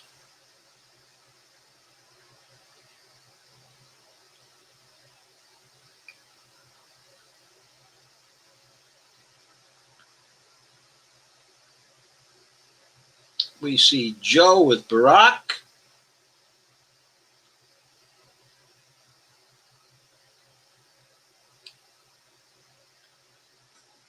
So what is Joe going to do? Is he going to say, thank you, I hereby accept your nomination? Clinton and Bush Sr., Bush 41, and Perot. Yes. And Perot. Yeah. Maybe Biden is running on no policies, just policing. Undoubtedly.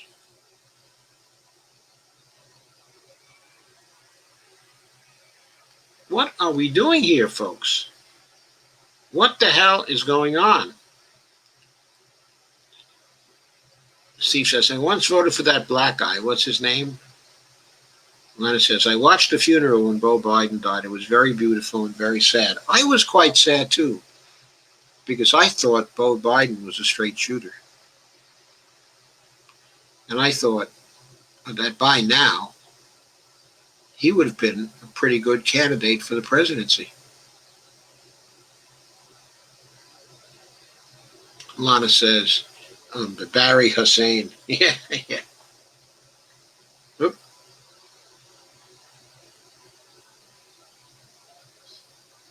It's time for us, for we the people, to come together. And make no mistake, united we can and will overcome this season of darkness in America. We'll choose hope over fear, facts over fiction, fairness over privilege. I'm a proud Democrat, and I'll be proud to carry the banner of our party into the general election. So it's with great honor and humility I accept this nomination for President of the United States of America. But while I'll be a Democratic candidate, I will be an American president. I'll work hard for those who didn't support me, as hard for them as I did for those who did vote for me.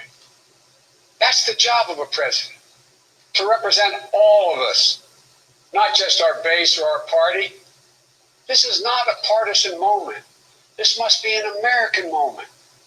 It's a moment that calls for hope and light and love. Hope for our future. Light to see our way forward. And love for one another. Well, you know, it's the audacity of hope. America isn't just a collection of clashing interests of red states or blue states. We're so much bigger than that. We're so much better than that. You know, nearly a century ago, Franklin Roosevelt pledged a New Deal in a time of massive unemployment, uncertainty, and fear. Stricken by a disease, stricken by a virus, FDR insisted that he would recover and prevail, and he believed America could as well. And he did, and we can as well. This campaign isn't just about winning votes. It's about winning the heart and, yes, the soul of America.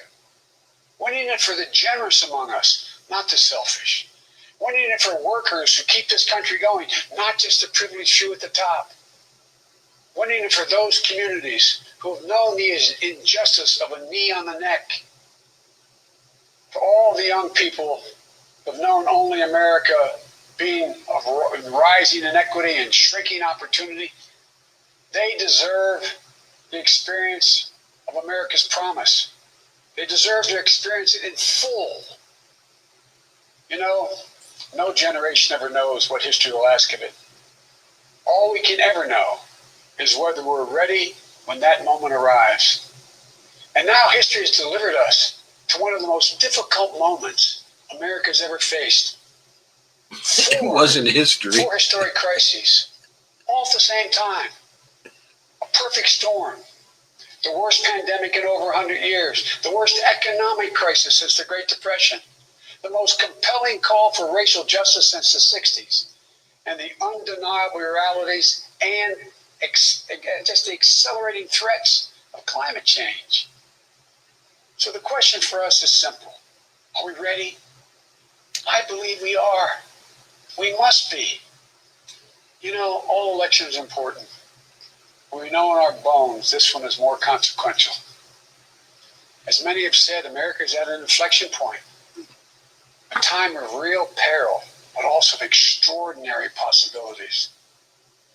We can choose a path of becoming angrier, less hopeful, more divided, a path of shadow and suspicion, or we can choose a different path and together take this chance to heal, to reform, to unite, a path of hope and light. This is a life-changing election. This will determine what America is going to look like for a long, long time. Character is on the ballot. Compassion is on the ballot. Decency, science, democracy, they're all on the ballot. Who we are as a nation, what we stand for, and most importantly, who we want to be, that's all on the ballot. And the choice could not be more clear. No rhetoric is needed. Just judge this president on the facts. 5 million Americans infected by COVID-19. More than 170,000 Americans have died. By far the worst performance of any nation on earth. Okay, it's 177,000 today, people have filed for unemployment this year. More than 10 million people are going to lose their health insurance this year. Nearly 1 in 6 small businesses have closed this year. And this president, if he's reelected, you know what will happen. Cases and deaths will remain far too high. More mom and pop businesses will close their doors, and this time for good. Working families will struggle to get by. And yet the wealthiest 1% will get tens of billions of dollars in new tax breaks. And the assault on the Affordable Care Act will continue until it's destroyed, taking insurance away from more than 20 million people, including more than 15 million people on Medicaid, and getting rid of the protections that President Obama worked so hard to get passed for people who have 100 million more people who have pre-existing conditions. And speaking of President Obama, a man I was honored to serve alongside for 8 years as vice president, let me take this moment to say something we don't say nearly enough. Thank you, Mr. President. You were a great president, a president our children could and did look up to. No one's going to say that about the current occupant of the White House. What we know about this president is if he's given 4 more years, he'll be what he's been for the last 4 years. President takes no responsibility, refuses to lead, blames others, cozies up to dictators, and fans the flames of hate and division. He'll wake up every day believing the job is all about him, never about you. Is that the American you want for you, your family, your children? I see a different American, one that's generous and strong, selfless and humble.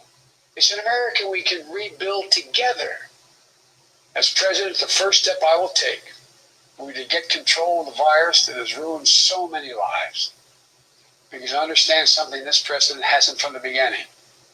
We will never get our economy back on track. We will never get our kids safely back in schools. We'll never have our lives back until we deal with this virus. The tragedy of where we are today is it didn't have to be this bad. Just look around. It's not this bad in Canada or Europe or Japan or almost anywhere else in the world. And the president keeps telling us the virus is going to disappear. He keeps waiting for a miracle. Well, I have news for him. No miracle is coming. We lead the world in confirmed cases. We lead the world in deaths. Our economy is in tatters, with Black, Latino, Asian American, Native American communities bearing the brunt of it. And after all this time, the president still does not have a plan. Well, I do. If I'm your president, on day one, we'll implement the national strategy I've been laying out since March. We'll develop and deploy rapid tests with results available immediately. We'll make the medical supplies and protective equipment that our country needs. We'll make them here in America, so we will never again be at the mercy of China or other foreign countries in order to protect our own people. We'll make sure our schools have the resources they need to be open, safe, and effective. We'll put politics aside. We'll take the muzzle off our experts so the public gets the information they need and deserve. Honest, unvarnished truth. They can handle it. We'll have a national mandate to wear masks, not as a burden, but as a patriotic duty to protect one another. In short, we'll do what we should have done from the very beginning. Our current president has failed in his most basic duty to the nation. He's failed to protect us. He's failed to protect America. And my fellow Americans, that is unforgivable. As president, I'll make you a promise. I'll protect America. I will defend us from every attack, seen and unseen, always, without exception, every time. Look, I understand. I understand how hard it is to have any hope right now. On this summer night, let me take a moment to speak to those of you who have lost the most. I have some idea how it feels to lose someone you love.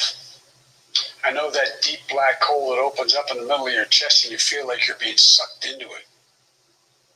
I know how mean and cruel and unfair life can be sometimes. But I've learned two things. First, your loved one may have left this earth, but they'll never leave your heart. They'll always be with you. You'll always hear them. And second, I found the best way through pain and loss and grief is to find purpose. As God's children, each of us have a purpose in our lives. We have a great purpose as a nation to open the doors of opportunity to all Americans, to save our democracy, to be a light to the world once again, and finally to live up to and make real the words written in the sacred documents that founded this nation, that all men and women are created equal, endowed by their Creator with certain inalienable rights, among them life, liberty, and the pursuit of happiness. You know, my dad was an honorable, decent man. He got knocked down a few times pretty hard, but he always got back up. He worked hard, and he built a great middle-class life for our family. He used to say, Joey, I don't expect the government to solve my problems, but I sure in hell expect them to understand them. And then he'd say, Joey, a job is about a lot more than a paycheck. It's about your dignity. It's about respect. It's about your place in the community. It's about being able to look your kid in the eye and say, honey, it's going to be okay, and mean it. I've never forgotten those lessons. That's why my economic plan is all about jobs, dignity, respect, and community. Together we can and will rebuild our economy. And when we do, we'll not only build back, we'll build back better. With modern roads, bridges, highways, broadband, ports and airports as a new foundation for economic growth. With pipes that transport clean water to every community. With 5 million new manufacturing and technology jobs, so the future is made in America. With a healthcare system that lowers premiums, deductibles, drug prices, by building on the Affordable Care Act he's trying to rip away. With an education system that trains our people for the best jobs of the 21st century, there's not a single thing American workers can't do. And where cost doesn't prevent young people from going to college and student debt doesn't crush them when they get out. With the child care and elder care system that makes it possible for parents to go to work and for the elderly to stay in their homes with dignity. With an immigration system that powers our economy and reflects our values. And with newly empowered labor unions. They're the ones that built the middle class. With equal pay for women, with rising wages, you can raise a child on, a family on. And yes, we're going to do more than praise our essential workers. We're finally going to pay them. Pay them. We can and we will deal with climate change. It's not only a crisis, it's an enormous opportunity. An opportunity for America to lead the world in clean energy and create millions of new, good-paying jobs in the process. And we can pay for these investments by ending loopholes, unnecessary loopholes, and the president's $1.3 trillion tax giveaway to the wealthiest 1% and the biggest, most profitable corporations, some of which do not pay any tax at all. Because we don't need a tax code that rewards wealth more than it rewards work. I'm not looking to punish anyone. Far from it. But it's long past time the wealthiest people and the biggest corporations in this country paid their fair share. And for our seniors, Social Security is a sacred obligation, a sacred promise made. They paid for. The current president is threatening to break that promise. He's proposing to eliminate a tax that pays for almost half the Social Security without any way of making up for that lost revenue, resulting in cuts. I will not let that happen. If I'm your president, we're going to protect Social Security and Medicare. You have my word. One of the most powerful voices we hear in the country today is from our young people. They're speaking to the inequity and injustice that has grown up in America. Economic injustice, racial injustice, environmental injustice. I hear their voices. If you listen, you can hear them too.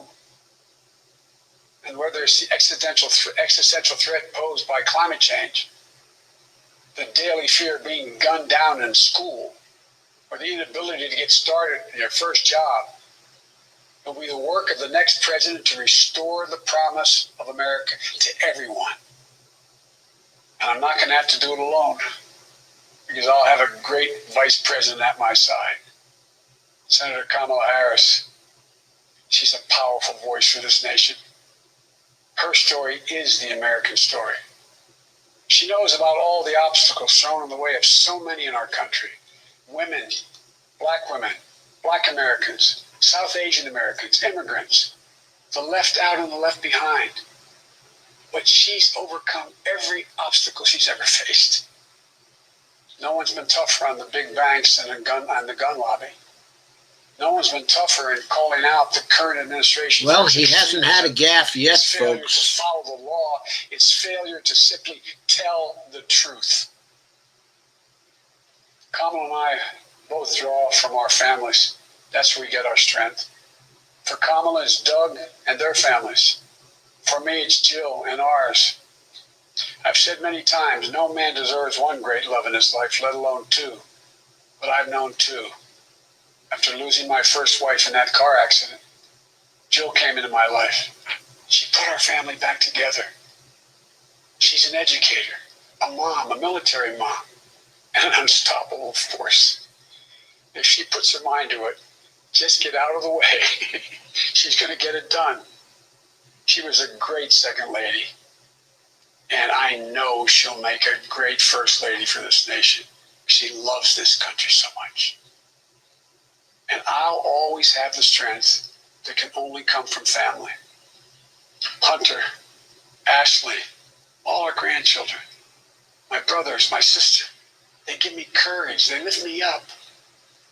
While he's no longer with us, Bo inspires me every day.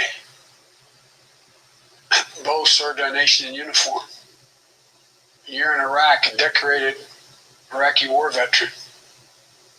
So I take very personally the profound responsibility of serving as Commander-in-Chief. I'll be a president who will stand with our allies and friends and make it clear to our adversaries the days of cozying up to dictators is over.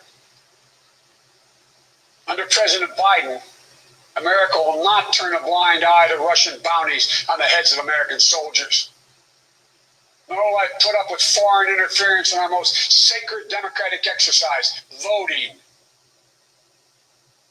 And I'll always stand for our values of human rights and dignity. I'll work in common purpose for a more secure, peaceful, and prosperous world.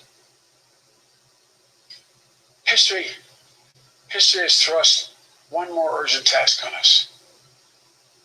Will we be the generation that finally wipes out the stain of racism from our national character? I believe we're up to it. I believe we're ready. Just a week ago yesterday was the 3rd anniversary of the events in Charlottesville. Close your eyes. Remember what you saw on television. Remember seeing those neo-Nazis and Klansmen and white supremacists coming out of the fields with lighted torches, veins bulging, spewing the same anti-Semitic bile heard across Europe in the 30s. Remember the violent clash that ensued between those spreading hate and those with the courage to stand against it. And remember what the president said when asked? He said there were, quote, very fine people on both sides. It was a wake-up call for us as a country, and for me, a call to action. At that moment, I knew I'd have to run. My father taught us that silence was complicity, and I could never remain silent or complicit. At the time, I said we're in the battle for the soul of this nation, and we are. You know, one of the most important conversations I've had this entire campaign, it was with someone who was much too young to vote. I met with 6-year-old Gianna Floyd the day before her daddy, George Floyd, was laid to rest. She's an incredibly brave little girl. And I'll never forget it. When I leaned down to speak to her, she looked in my eyes as she said, and I quote, "Daddy changed the world. Daddy changed the world." Her words burrowed deep into my heart. Maybe George Floyd murder was a breaking point. Maybe John Lewis is passing the inspiration. But however it's come to be, however it's happened, America's ready, in John's words, to lay down, quote, the heavy burden of hate at last, and to end the hard work of rooting out our systemic racism. You know, American history tells us that it's been in our darkest moments that we've made our greatest progress, that we found the light. In this dark moment, I believe we're poised to make great progress again, that we can find the light once more. You know, many people have heard me say this, but I've always believed you can define America in one word: possibilities. The defining feature of America: everything is possible. That in America, everyone, and I mean everyone, should be given an opportunity to go as far as their dreams and God-given ability will take them. We can never lose that. In times as challenging as these, I believe there's only one way forward. As a united America, united in our pursuit of a more perfect union, united in our dreams of a better future for us and for our children, united in our determination to make the coming years bright, Are you ready? I believe we are. This is a great nation. We're a good and decent people. For the Lord's sake, this is the United States of America. There's never been anything we've been able to accomplish when we've done it together. The Irish poet Seamus He's reading Heaney it. once wrote, Sure. history says, don't hope on this side of the grave, but then, once in a lifetime, the longed-for tidal wave of justice can rise up and hope and history rhyme. This is our moment to make hope and history rhyme. With passion and purpose, let us begin, you and I together, one nation, under God, united in our love for America, united in our love for each other. For love is more powerful than hate. Hope is more powerful than fear. And light is more powerful than dark. This is our moment. This is our mission. Now, history will be able to say that the end of this chapter of American darkness began here tonight.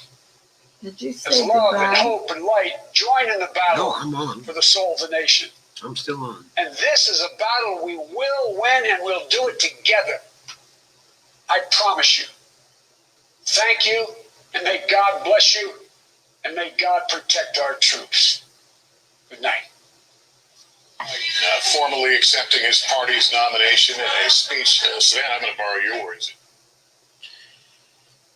Had to turn it off because of the music, of course, and I'm not sure any of you were really very pleased by the fact that I kept it on for so long. We say a lot of things about this speech now, and based on his past performance, they are all fully justified. All the comments were completely justified. But there is the possibility, however small, that when he said the words he said, that he believed those words and that he said them with an intention to fulfill what he said. Now, how he is going to protect us from COVID without creating a Medicare for all system, I don't know. I know, though, that if we're going to be protected from COVID, then each and every one of us has to be entitled to the health care we need when we come down with COVID. And unless he has a program to make that happen, he can't protect us all from COVID. So if he was telling the truth about that promise, he has to deliver on Medicare for all in relation to the coronavirus, at least. And for as long as the coronavirus is a problem, it has to be delivered at no cost to people. That at least has to be done. And if he intends to fulfill his other promises, and they were not specific, they were in the form of glittering generalities, of course, and they were not very specific at all in terms of things that, we could say, he didn't accomplish this or he didn't accomplish that. But he said enough. He said enough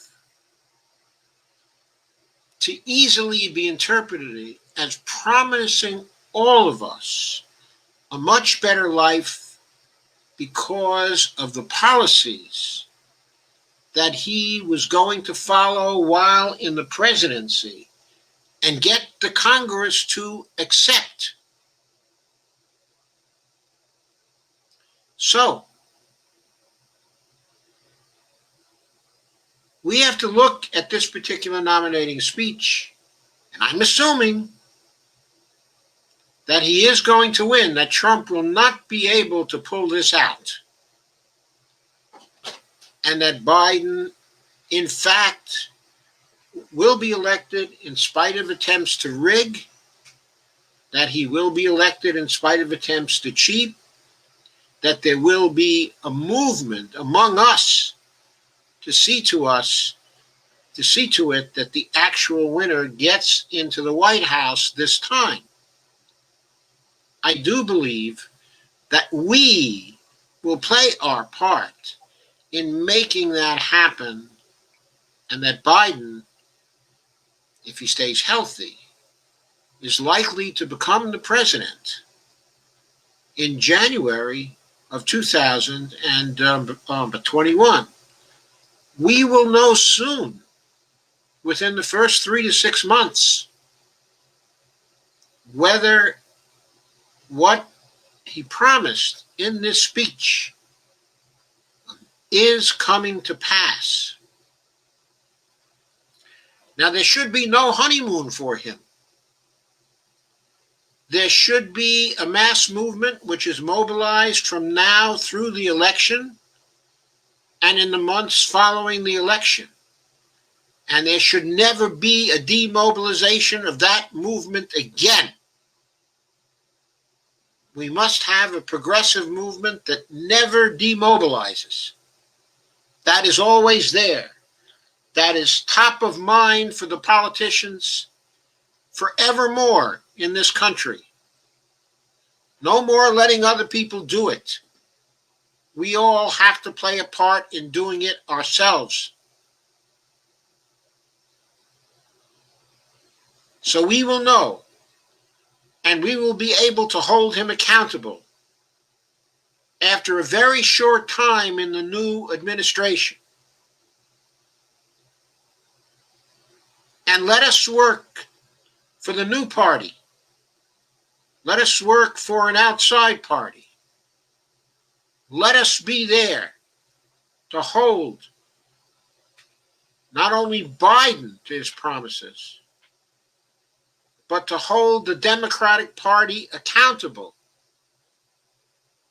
for the poor performance that we may get. And I want to direct a particular remark to Antonio now.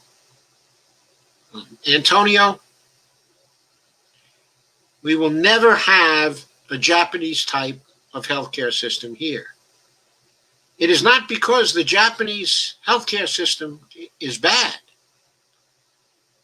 It seems to perform very well because the Japanese tightly regulate it and make sure that the companies that run their healthcare system have next to no profit. That is very important, and that's the way they run it, and that's why their healthcare is very, very widely distributed and is good quality healthcare. However, the reason why a Japanese system is impossible here is because with our stock market and our type of private sector, no regulation of that type is possible. Here, it has to be Medicare for all or nothing. That will be the only thing that will be stable. And we, our movement, the progressive movement in this country, will be working from the get-go. From here on in, we will never stop working for Medicare for all until we have it. And we are going to get it within the next 2 to 3 years. We will make it happen in the millions and millions of necessary, if necessary. We are not backing off this time. We are not going away. We're going to get it, or they're going to go, and then we'll get it. One or the other is going to happen. So I'm going to say good night. thank you for still being here. I see there are 10 of you still here listening to me rant. I certainly appreciate that. And don't be too discouraged. If Biden meant what he said, he will find a way to make this a better presidency than Obama was. If he did not mean it, we will know it in a very short time. And then our job will be to make his life a living hell. So take it easy. Okay, I'll be back on Saturday with further commentary and with more discussion. Have a very good day tomorrow, and good night all. And Kay says, night all, great discussion as usual. You all keep me sane. I love you all. Dolores says, thank you and good night all. Was that Dolores? I think it was, yes. And Sandy says, good night, Joe, Bonnie, and everyone. Good night, Sandy. Good night. I am ending now. And good night, Steve. Don't be too discouraged. Carmen says, thank you for your balance and clarity. Thank you for coming, Carmen. Have a great night and a great day tomorrow, and I'll see you Saturday.